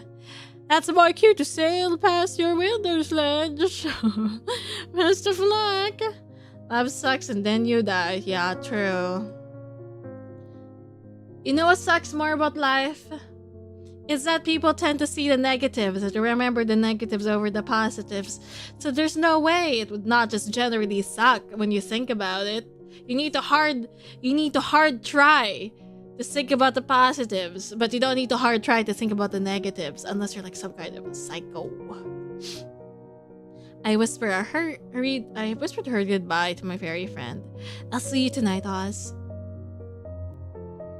Once Oz is flown out, I direct my attention towards the door. Come in. My assistant marches in. Professor, you have a visitor. The detective? Minnie nods. Alright, send him in. Minnie nods again and walks out of the room. Where am I? What's that? What was that butterfly? It was a fairy. That's why it was talking like this. I feel like I changed its voice all over the thing. I too nod. That's because we are hard programmed for survival, and the sucky parts of life become part of the survival coding. Yeah, you gotta use the sucky parts of life keep you from dying. But sometimes, because humans live for too long, we get anxiety, and we slowly kill ourselves just by being negative. Thanks for the liquid drink, Frank. Actually, I should BRB. I need to get some. I need to. I'm dying. I'm sweating. No, I'm not sweating. I'm actually. Am I sweating? No, I'm not sweating. Me. You know, one time I was with Meowdy. I was with Meowdy once, and I was like, "Meowdy, you're sweating.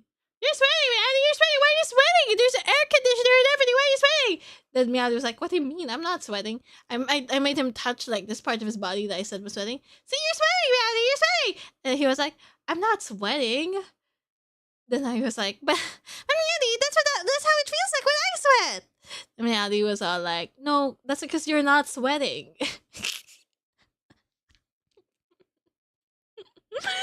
That's because you're not sweating. Lobster DNA, Komi. It's a solution. I think I don't think so, because lobsters are crustaceans and has different requirements than us. But if we all turned into lobsters, we'd be way happier because we wouldn't have the capacity to feel any emotional distress. Yeah, because emotional distress is merely what happens, because like stress in itself is a fear response by by the body. Keep yourself alive, it's instincts not to die. But because human beings are smart, we have that fear and stress signal happening from nowhere. From nowhere due to metaphysical bullshit and overthinking. Yeah. So if we were lobsters, we'd only be stressed because somebody's attacking us or something like that. I must there be an emotional distress, but no emotional mistress. LOL. Mag-aral ka muna. No girlfriend, no boyfriend. The fact that we're nocturnal. Due to the fact that there were nocturnal predators. Yeah. Any predator, actually. That's guys, herbivores are the most dangerous animals. Because herbivores are hardwired to beat you up just for looking them wrong because of the existence of predators as a reason why they're so dangerous. Man's mistaking sweating for having hydrated skin.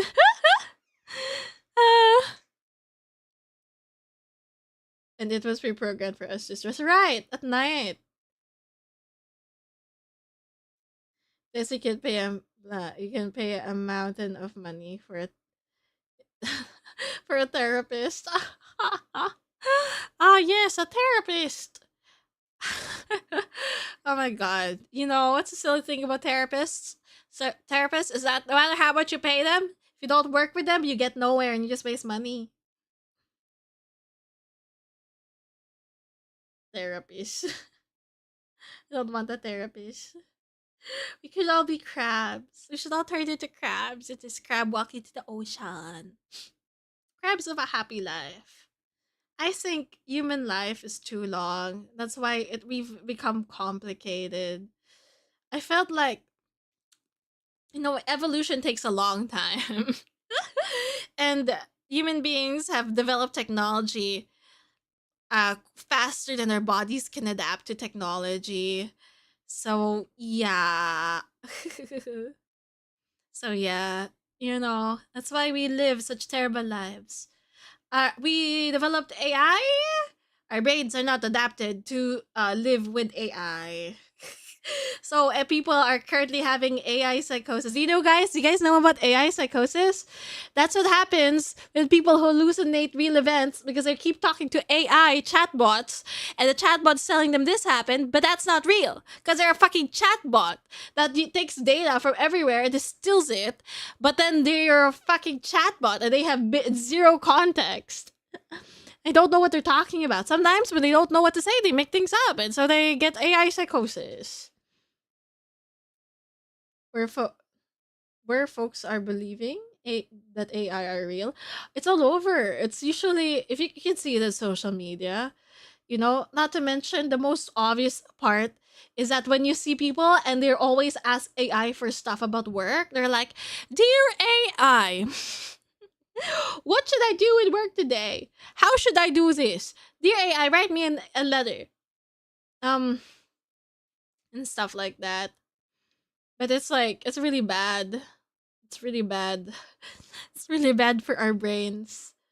And in fact, it's not just bad for our brains, it's also bad for AI.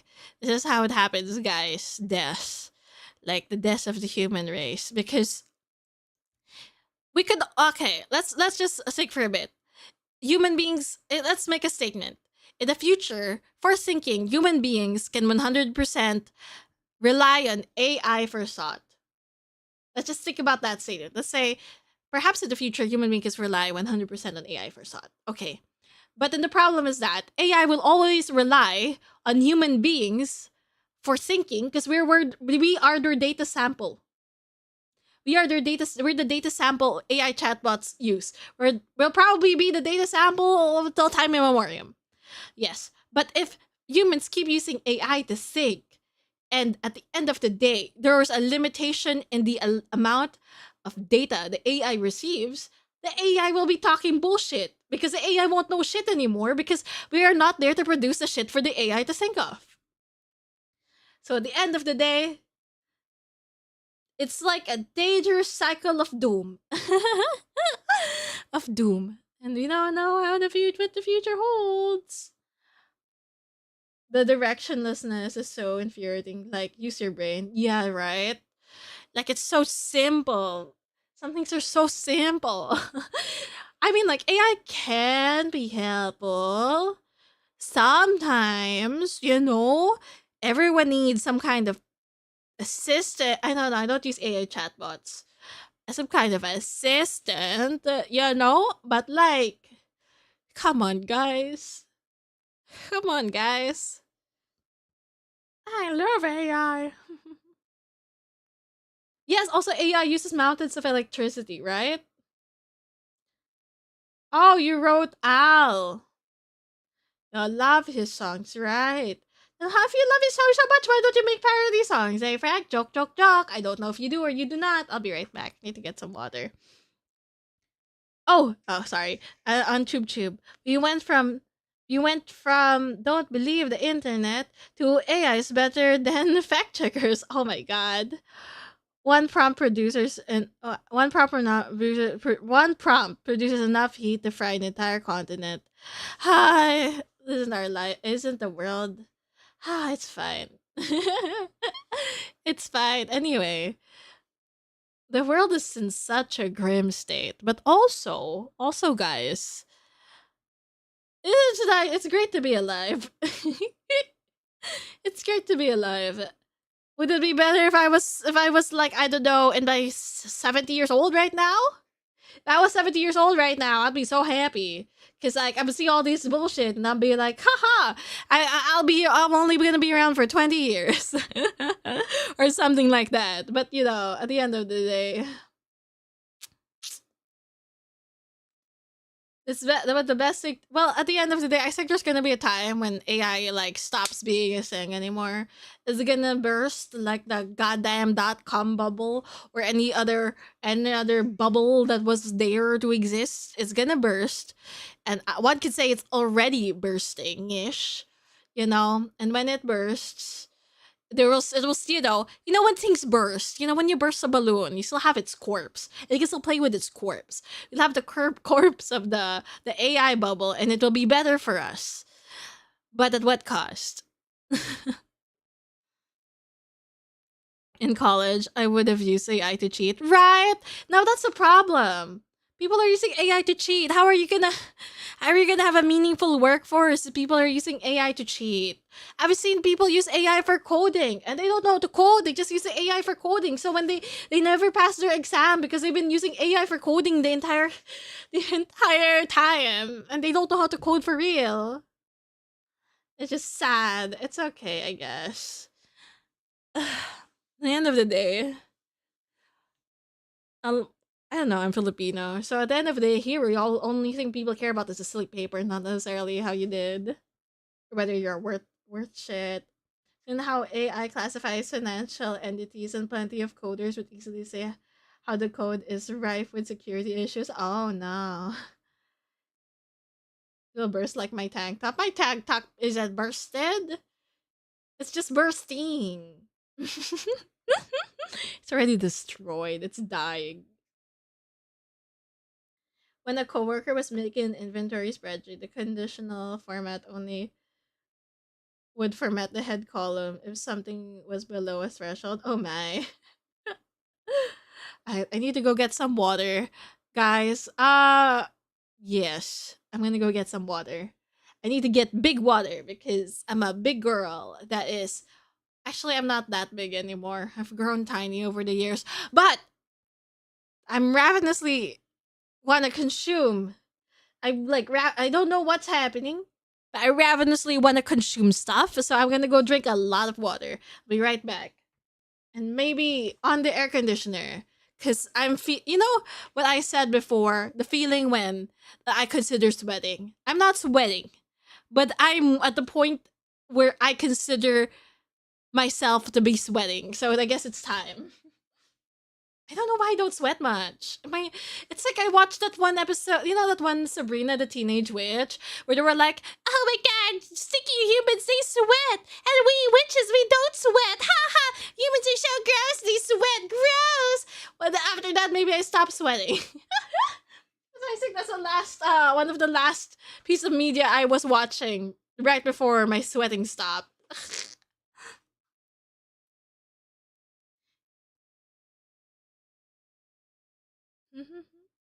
So be like, hey, do you need to reorder something? Okay, well, what do you need to reorder? Shrugs, bruh. Anyway, I'll be right back. Right back, right back. Back, right back. You know, guys, you got your left hand and your right hand. You know what you guys also have? You got your left back and your right back. Ah ha ha ha ha.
And I'm back. Hey guys, sorry. People started talking to me for some reason. What am I, a person? They started talking to me. Hello. Hello, Becca. Back, you. Big creak. You guys like the sound? My door? Hey man, could be worse. You could... you philosophy major. Ah! Ah! Persons, ew, right? Ew! Alright, let's go. Tio paces around a little bit after strolling in. He appears quite distracted. He finally stops and opens his mouth. So, what have you learned? I took a deep breath. Here it goes. I have to present my findings to perhaps the most sought after detective. Sought after, eh? Hey, yo? The police force. Theo investigates cases right where the crime scenes unfold. He's agonizingly familiar with the grit and the grime of the city's darkest recesses. Meanwhile, as a professor, my expertise primarily revolves around the nebulous, the theoretical. I must do my best to stay calm and collected, just as Oz suggested. I've read the case files. Victims' odd behavior shortly before death could be due to hypnotic spells from fairies. The fourth victim went to the police station, but before she said anything, it seemed like she saw something that scared her away. What if she saw something not human? And the manner of death. He interrupts me before I can finish. I have no time for assumptions. The papers telephoned their department this morning, so they found out about some of these deaths. So that's why he's looking agitated. The chief is preparing a statement for tomorrow regarding this. So I'll just cut to the chase. Are there fairies is there fairy involvement? Are there fairy involvement? Yes. Yeah. Yes, I'm certain of it. I can tell his interest is piqued. Hi, Em. Welcome back. That's my back creaking. Ha ha ha.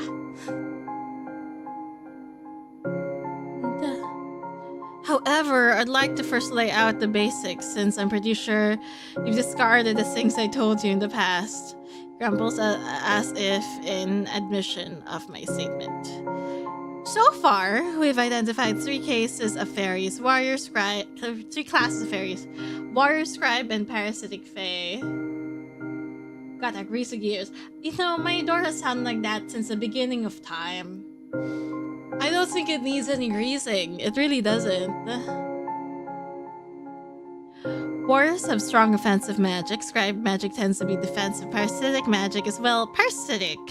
We FAEOLOGists have developed a tool called Blacklight to detect traces of fae magic. It can be detected through photographs if the magic is especially strong. Warrior magic grows red. Scribe magic glows blue. Parasitic magic shines purple. I found what seems that seemingly fairies of one specific class are behind this. Which one's the culprit?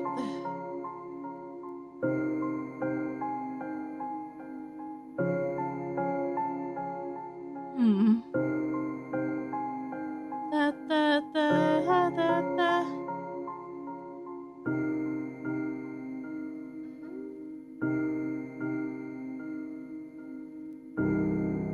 Okay. 930 for key, since it tends to be oxidizing the other in the hinges. I see.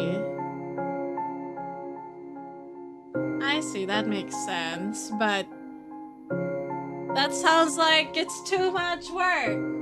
Do you know where the hinges are for this thing? It's like near the ceiling. Like, it's not the... Okay, let me just tell you what's creaking. So my door has an automatic closing mechanism. What's creaking is that, not the the thing at the side of the door. Yeah. My doors have an automatic closing mechanism. But contained by sight. It has an automatic closing system at the very top of the door. Yeah, so it's not the hinges that are making sounds. It's the thing that automatically closes the door that's making sounds.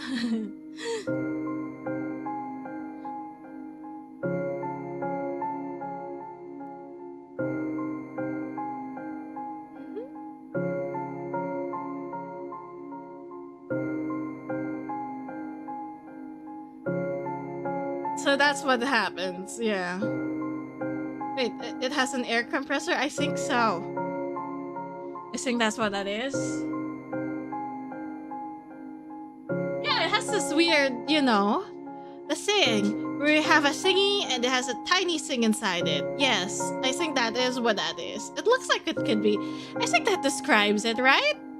Or is it the spring? One of those. Air compresses? That's, you think that's it? An air compressing thingy-majiggy?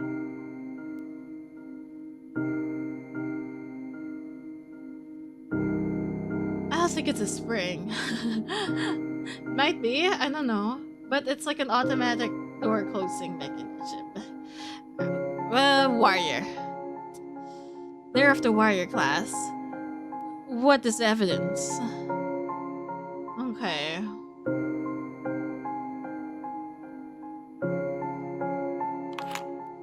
How does this prove warrior involvement? I sought the blood sample beneath the black light to show the magic traces. You see, there's a glow of purple and red under the black light. How do the purple traces? How do the purple traces, or persistent magic, as you say, have a part in this? The blood is fairy blood. The blood underlings of warrior high fae help with these murders. The blood is fairy blood. I think. What's the second part? What else? What's that bullshit? Well, usually only businesses have those kind of things for heaviest doors here. Oh, I think all of the doors in my house have that. We have door stoppers, which we've all lost. That's the reason why the doors don't. All the doors in my house just automatically close all the time.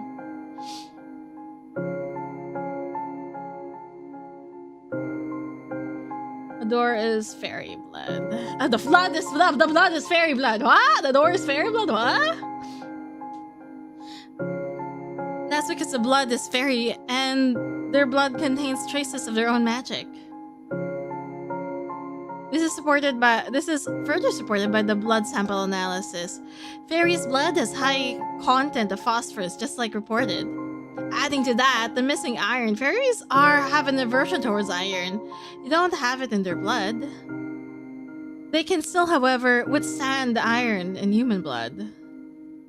That's why some parasitic fae like to drink our blood. As I ramble on, he listens intently with a slight surprising look on his face every time I start a new sentence. To be honest, I'm out of words at the moment. What else you got? Okay, what else do I got? Dead fairy?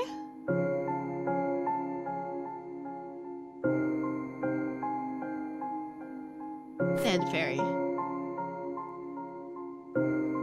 How does this prove warrior involvement? I put a dead fae beneath the black light. It's a dead parasitic fae. Look, it glows purple and red under the black light.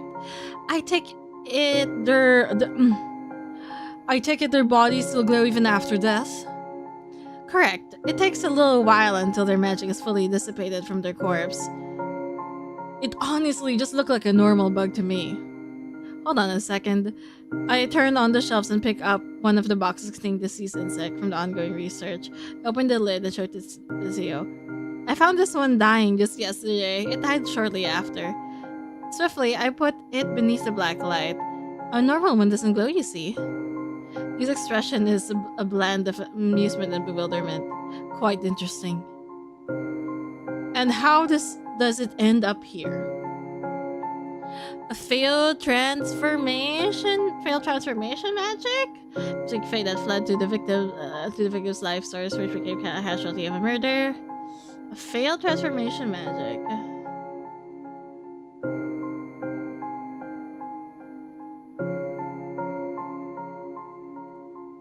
failed transformation magic. It's a persistent fae that got warped by a coin due to transformation magic going that got warped by a coin due to transformation magic going awry. The coin and the evidence turned into this when I put it under the black light long enough, essentially revealing what it really was. So the third victim, Miss Niblet. Hi, Ari! What did you do? I cannot. Oh, you made me bald. Yahoo! A shiny head. I was supposed to rhyme, but I couldn't figure out a rhyme, so I just a shiny head, period. So the third victim. Lose word with your ex while on the job. Nothing could go wrong. Why is he angry? Did you try to hit on him? He's my ex. He's always angry. Oh, the door stopper is like the one in the memes? I don't know. What is the one in the memes? What did you do? Bonk. Oh no, did it work? So the third victim, Mrs. Niblet. What about her? What about her? Dr. Henkel said she has her numerous coin collection displayed in all the rooms in her house. That particular coin must have been nearby when she met her fate. I can see a feeling of unease reflecting in Theo's expression as he stares at me. I need a moment to digest all this. I nod and take a moment to arrange a box neatly before placing in the shelves. What else have we got?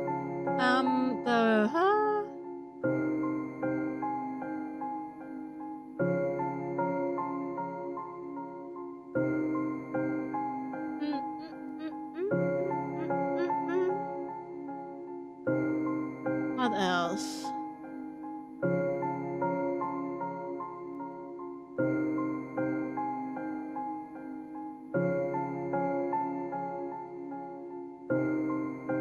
Makeup?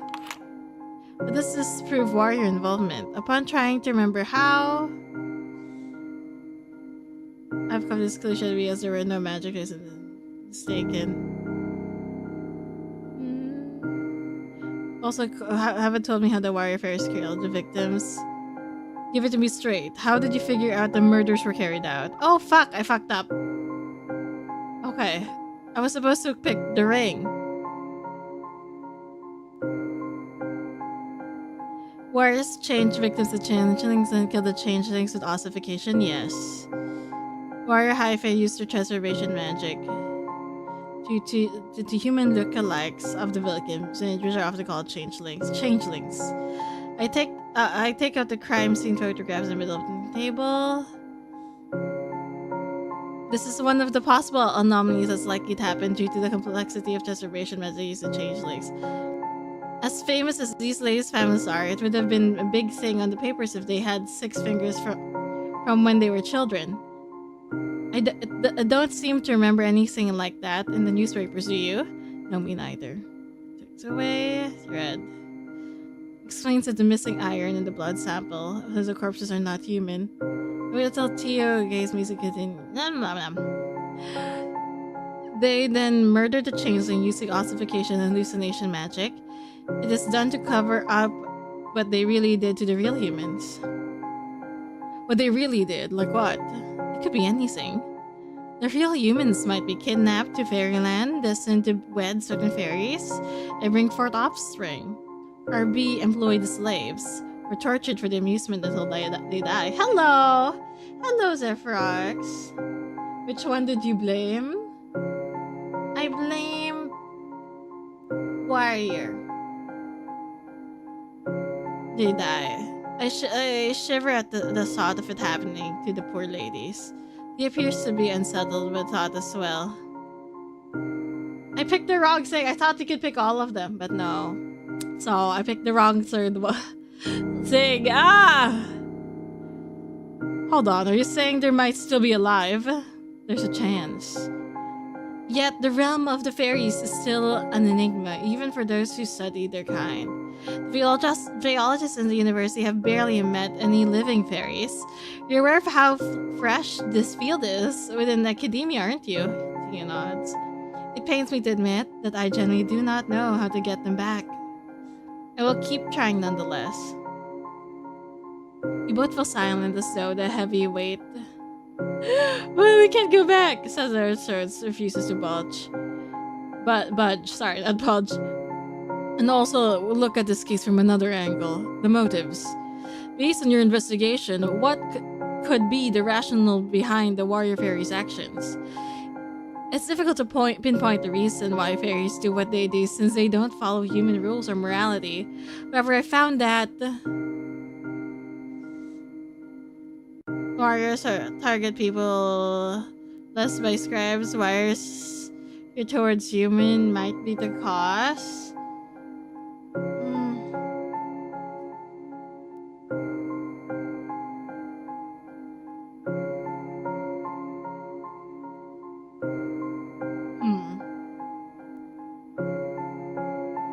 Wowie, thanks for shouting them out, Seal.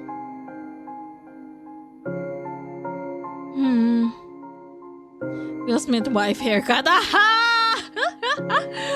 Oh, okay. No. Well.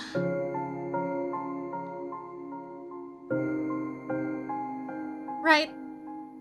They both had blue in their other hand, right? People that... The hell, there was the people that died, but somebody's got some blue in their hands.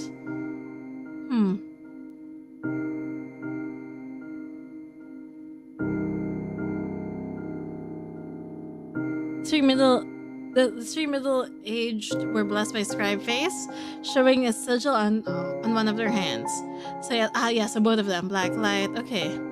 I mentioned before that especially strong magic can be seen through photographs. Yes, I remember. And there's like talking to a black, there's taking a black light out of my hand and checking the sigils himself. Two sigils on Mrs. Woodbridge and Mrs. Morse. Sigil sign being blessed by one of the scribe fae, usually given when someone has done a very special boon for a scribe.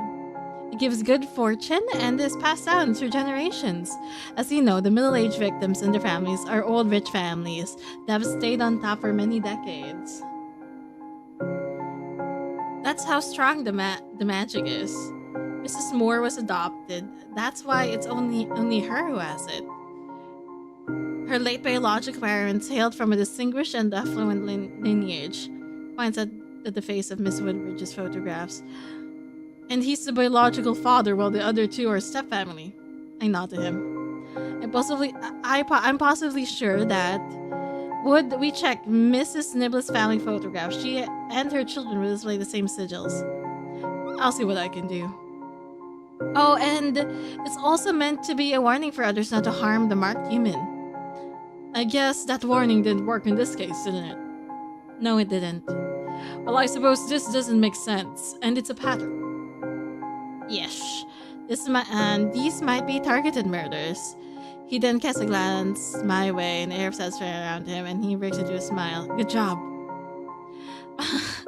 Stop it! Fuck you! I hate you. Considering how rare you give us commendation, this sounds like a kind of lifetime. Yes. I can feel my confidence through the roof. Thank you. Lastly, what have you found on the poor girl, Mary Hatcher? Any connection to fairies? The chemist report similar to the case files of blood's normal, arsenic. Didn't find any signs of fairy magic from the evidence. She mentioned that you may already be collecting purchase records from chemists all over the city. That's right. We're still investigating whether someone has a link to the girl. I see. Chemist's parents own a cosmetic company that produces makeup powder in the evidence. She said it's popular among upper-class ladies lately since they've gotten Mary Pickford to do the advertisements. Picks up a small notebook and pen for treacherous writing. I'm not sure if this is useful. Every scrap of my face. Every scrap of information counts. I ought to note down the things we've talked about today as well. Your findings really threw me for a loop. I forgot to take notes. Of course, take your time. Thea's writing. I tidy up my desk and my books. Anything else you got? That's all for now. He puts it in the back of the coat. Okay. Expression seems to settle a line between being pleased and puzzled. The deeper case forms between his eyebrows. I tell when he's trying to connect the dots on the information he just got. I suppose there's some evidence for fairy involvement. But they are in bits and pieces. I certainly can't predict how the papers will handle the information we've got so far. Though this might just be enough to keep the investigation going. There's a hint of disappointment in his voice, as he's unable to hide. I think I just need more time. I really tried my best. I'm not sure you did. I fucked up, guys! Shit! I can't help but feel like a failure, even though I've managed to find important things. Okay.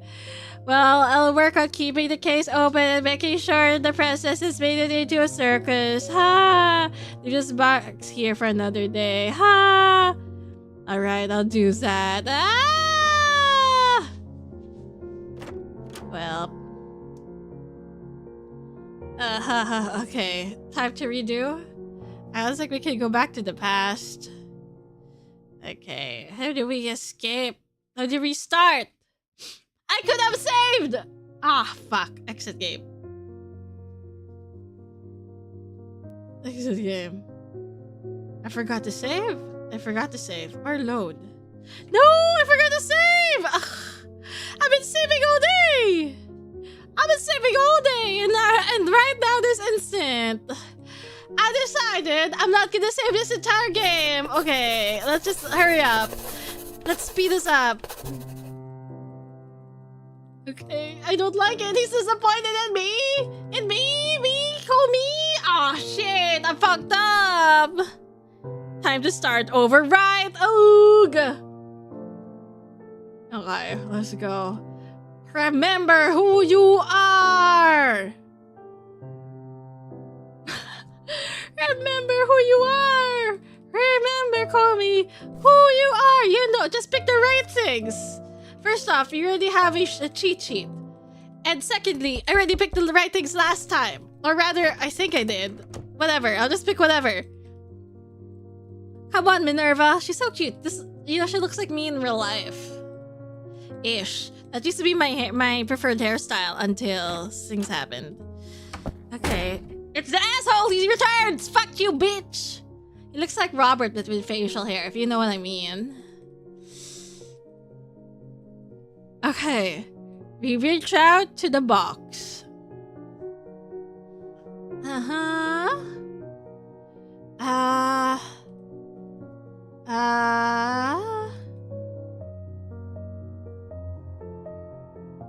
Okay. Okay, hurry up, Robert. Let me talk to you some more. Okay. Ask more about his thoughts. He's so cute when he's not being mean to me. When he's not frowning. So annoying. He's such a shit. I'm gonna beat him up. And beat you up, Rob. Ah, not Robert. Sorry, Theodore. Theodore. Come on, hurry up. Faster. Oh, what happens if I do this? Oh, nice. Okay.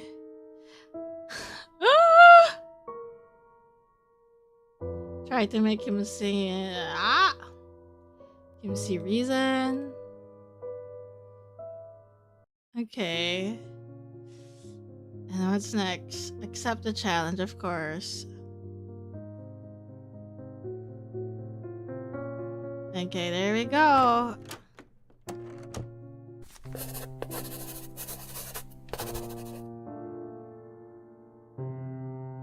To be how hyperbolic? Yes. We're gonna be coy. Something my thoughts wander back to him. Probably use the fast forward button at the bottom. You're right, okay? I know. I mean, it's late. I only found it late. But you're correct, person. You're correct, mystery. I don't know. You're right. I should have been using the fast forward. Okay, let's go. I do not know how this works, but it works something like this. I'm gonna put this, and then I'm gonna go all the way to the end. Okay, I don't know if that's important or anything, but that's what I did last time. And then this. What? Why isn't it working? Hello? Nope, there's nothing there. How about this one?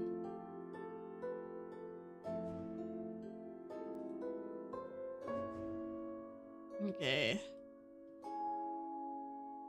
Oh, this absolutely is a work in progress. Maybe we should. Ah! Ah!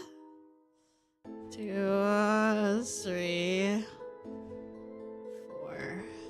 Okay.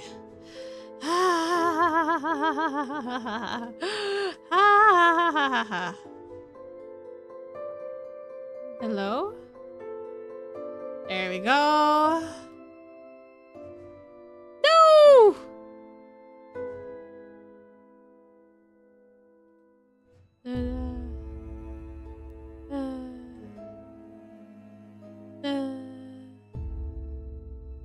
Okay.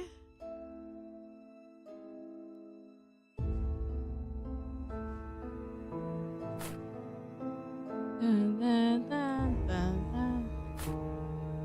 Dun, dun, dun, dun. Okay. Fuck. You must put them back in the right order. Hello, feeders. Thanks for the liquid drink.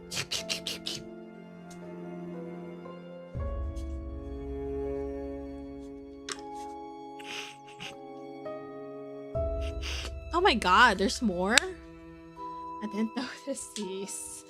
I didn't notice these the first time. Wow, I could have learned so much.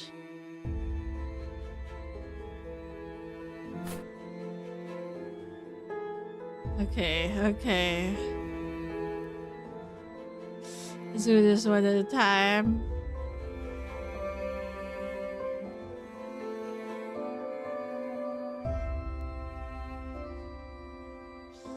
I mean, not one at a time, all at once.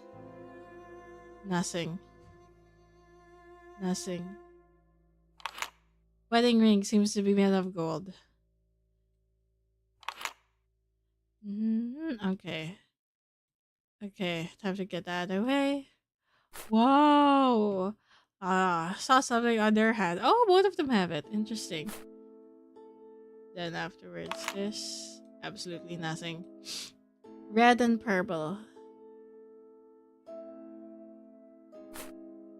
Oh.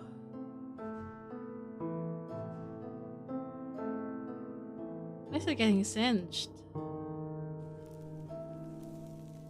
Oh, it got singed earlier. Why am I questioning 6?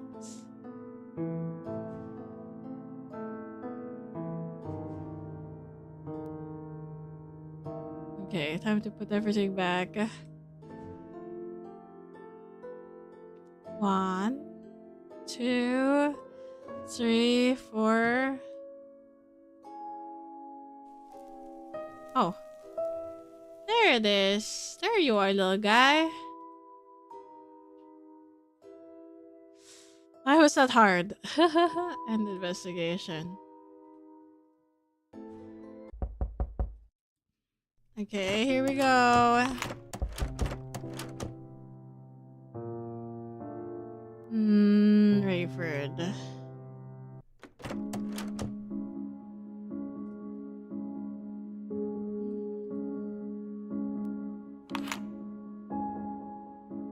Uh-huh. The dead bug.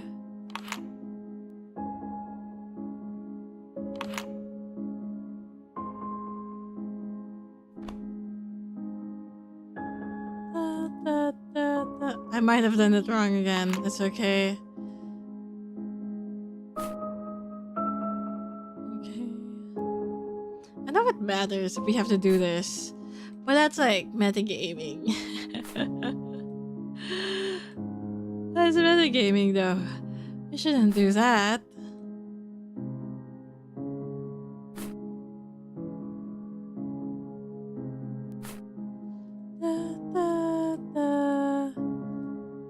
Okay. We're almost done, boys. After this, end interview.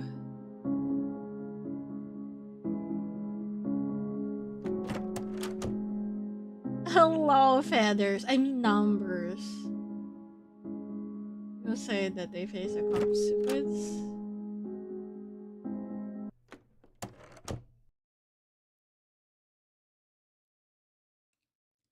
Sometime in my work. Tools, records. Okay. What is the new shit? Just these two? Tools. That doesn't work. Ah, arsenic, huh? Wow, red and purple. I wonder why. Why does it want to return? Oh, it's wrong place.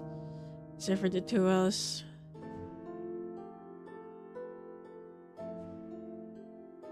Okay.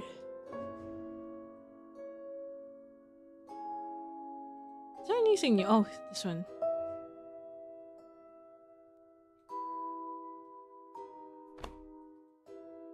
There we go.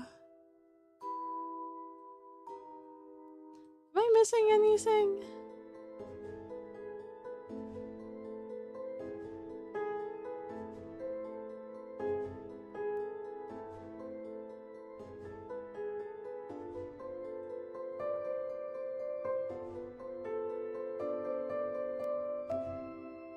Why is it like this? Why is that there?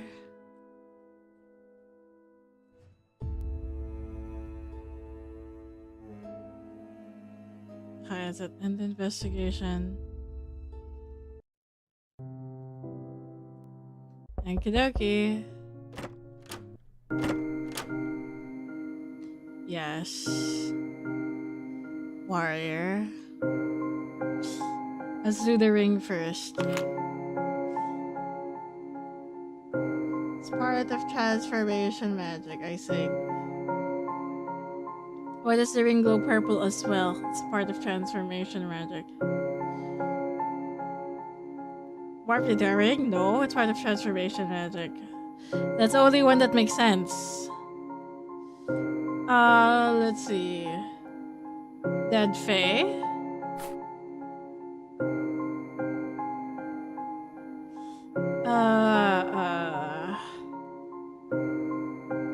Field transformation magic. Make a third victim's blood sample.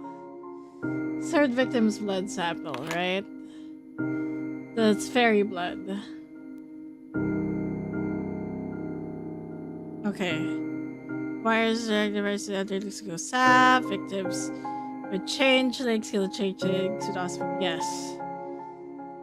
The warrior fae used their transformation magic turn. Yes, changelings. Stay. Okay. Warriors targeted people blessed by scribes. He was a heavy he was a size so heavy I can't believe he has the weight of the city in his shoulder. Even so, when he looks at me, there's a glint of something that wasn't there before. There's something there that wasn't there before. Ha! The fleck of illumination and all the more stark since we've started this discussion.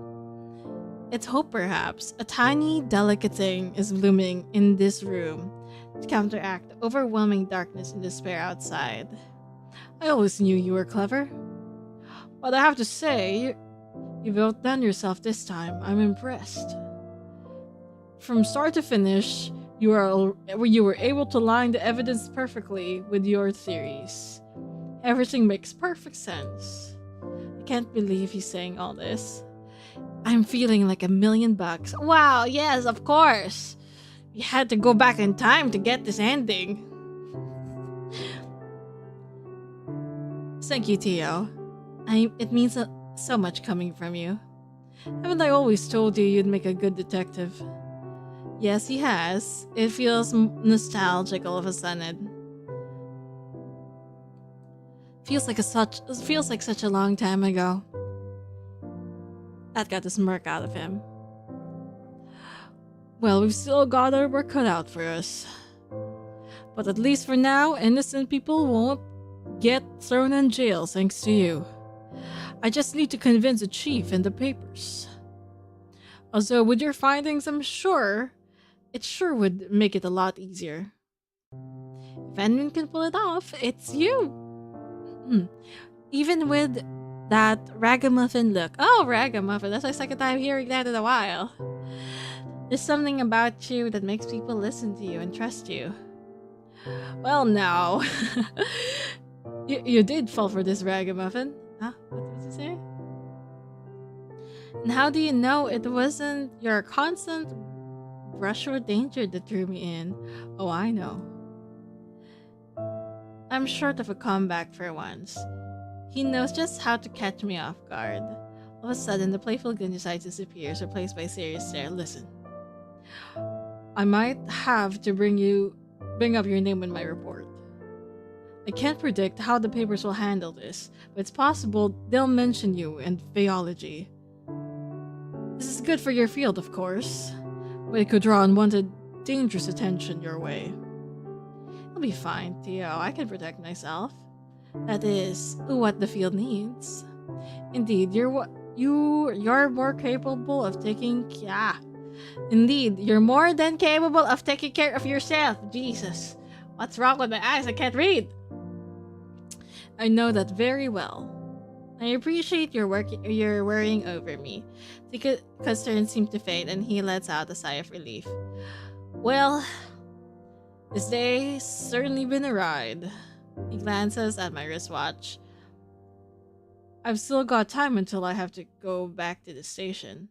Fancy a drink with me? You could tell me more about the fairies. I'll listen with way less judgment this time. Just as I promised. Aww. Would you mind waiting until I finish grading a few assignments? Take 10 minutes most. Go ahead. Yahoo! I focus my attention on my assignments. There's a bit of enough companionable silence. Scribbling my pen is the only noise audible. He then speaks. You know what? We should toast to. You know what we should toast to when we drink? What? We should toast to being a good team. We're a team, are we? Aren't we? Or at least we should be. Sir! Oh my god, sir! Your knowledge of the fairies is exactly what we need to make sense of all this mess. It's not just that. Your talent for investigation is her talent for investigation is just as impressive as they come. Come! We act as a consultant in a high-profile case like this. We'd be handsomely compensated, of course. Imagine what those funds could do for your FAEOLOGY research. So what do you think? Would you consider joining the investigation in an official capacity? Wow, going out to drink with me for that. I'll consider it. Da, da, da, da. Oh, hell yeah, let's go, X. How old am I? Ending 1, Detective Duel. How many endings does this have? How many endings does this have? It's another afternoon in the office. Nature has stopped by to discuss a research project that I've been considering. Now that FAEOLOGY might get increased credibility, especially with the police, I think we should examine the prevalence of strange deaths caused by fairies, don't you think, Mr. Henkel? The police might agree to help us collect the data. I'm not so sure about that. It would take time for the police to trust us to that extent. Besides, it would be more pressing to focus on your research on barrier fairies. We have to talk. Huh? All of us are here. Before I can respond, 2 individuals suddenly barge into my office. Sorry. I tried to stop him, but couldn't. Even though I've told him you're in a meeting right now. That's okay, Minnie. You can let me handle this. If you say so, Professor. Minnie grumbles at Theo as she walks out. What's eating you, Theo? He doesn't so much as a glance at Mr. Henkel. Oh my god, these guys got beef. He rolled a newspaper from the inner pocket of his coat. Hands it to me. Oh no! At the glance, I could see the phrases. Fairies are real. Evil is afoot. And fairies killing humans spelled out in in bold, oversized letters. As I began reading, my patron peers over his shoulder to read as well. It's not the chief statement that made the front page. It's another bizarre murder, and this time the victim is a beloved celebrity. Oh no. He meant bob cut. Ha! That's what I normally wear, actually. So worth it to make your ex happy. Yeah, especially if it's this ex in particular. She danced until her body gave out. They wrote out all the excessively grisly details connected to her death. Moreover, the reports surrounding the other homicides have been sorely sensationalized and exaggerated. They depicted fairies as evil enemies of humankind. And in some parts, even insinuate the war between beings is brewing. All of this makes my heart sink and my stomach churn. I need to put the paper down to the for a moment. This is truly awful. I've already checked the crime scene. The details. What the fuck is a detail? The details of this. The detail? Ah, what's a detail? Like the tail of tea? Is that the little string that you have on your tea bags? A tea tail? Jeez. The details of this latest incident look similar to what we uncovered from the previous murders. Given everything, I'd say fairies definitely in the picture here. Though it's still hard to make heads or tails of all this. It's very difficult. It's very difficult to grasp their motives. But judging by the methods and frequency, I have to say this is significant. Something big might be going on in the land of the fairies. As the conversation unfolds, Mr. Henkel appears to be deeply in thought. I need you to check something real quick. Gives me a photograph of the celebrity. Exactly what he wants. I retrieve a black light, examine the photograph closely. Both Theo and Mr. Henkel peek over their shoulder to see a sigil, the same one as the other 3 victims had. I suppose we can now establish that these are targeted murders? I nod to him.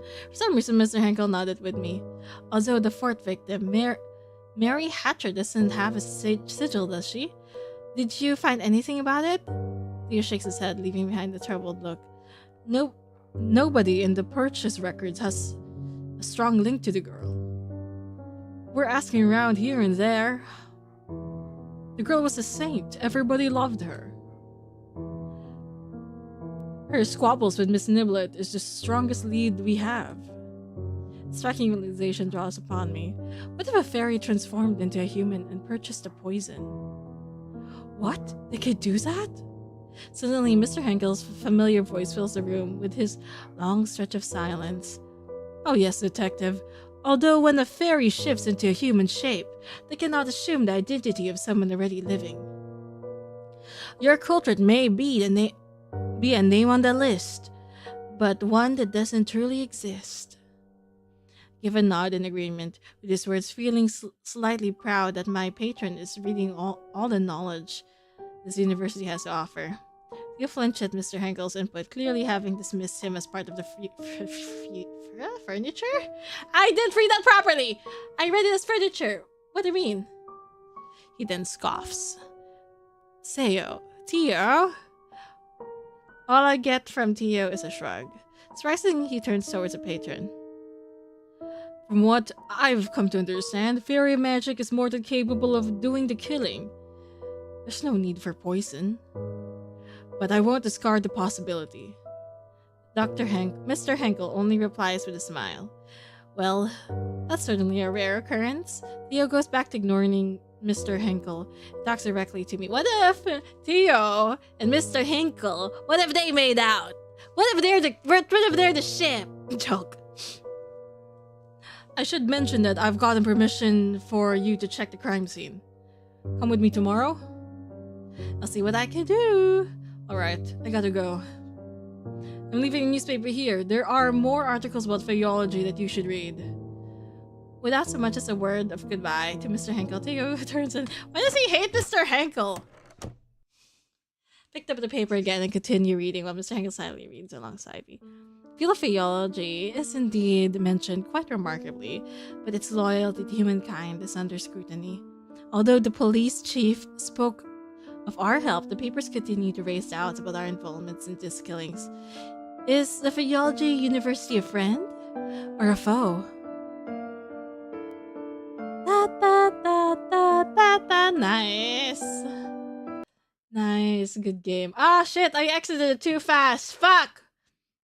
I've just let it brood. Okay, guys.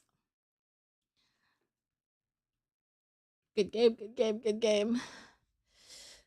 Meow, good game. I hope you guys had a good time. Today was like 2 story times with Komi. Heart, heart, heart. Heart, heart, heart. Love, love, love. Alright, so next up, we got... Next up is a different kind of game. Oh wait, before I end stream. Hey guys! Guys! If you want to donate to charity, we have a charity. We're currently part of Hope to DC, which is a charity event, and we are... charity event for the charity, which is for the future, and we are currently raising money to help victims of the recent typhoons in the Philippines. Yeah! Yes, that's all. And there's a link, if you're the Tube, there's a link in the description. If you're not in the Tube, you might be able to use exclamation point charity. Yes. Okay. So yeah. Okay. Next game is... What's my next game? Next game is Over Ours. Yes, the demo for Over Ours.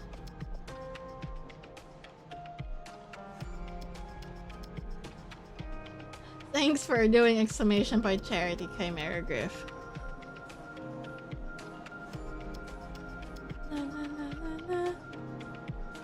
Tell me if you donate, okay? Because if you donate, I will see if I could give you rewards. I'll see if I could give you rewards. I'll give you something, hopefully, probably, maybe. I don't know. No problem, amigo. Yeah, okay.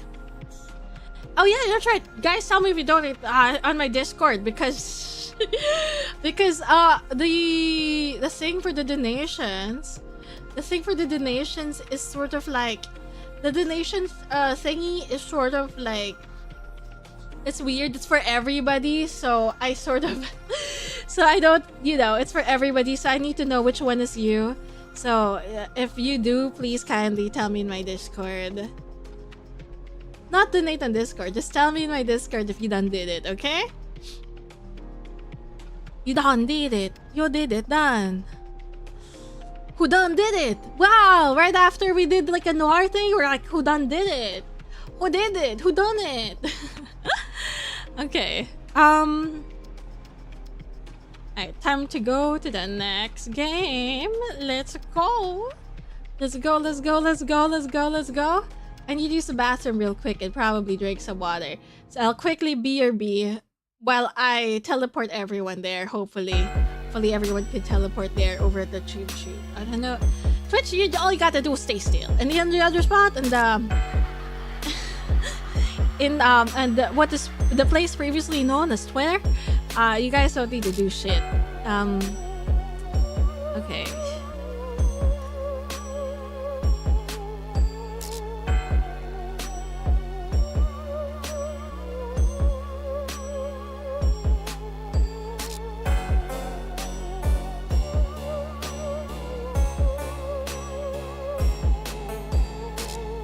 You prefer Blue Sky? That's understandable.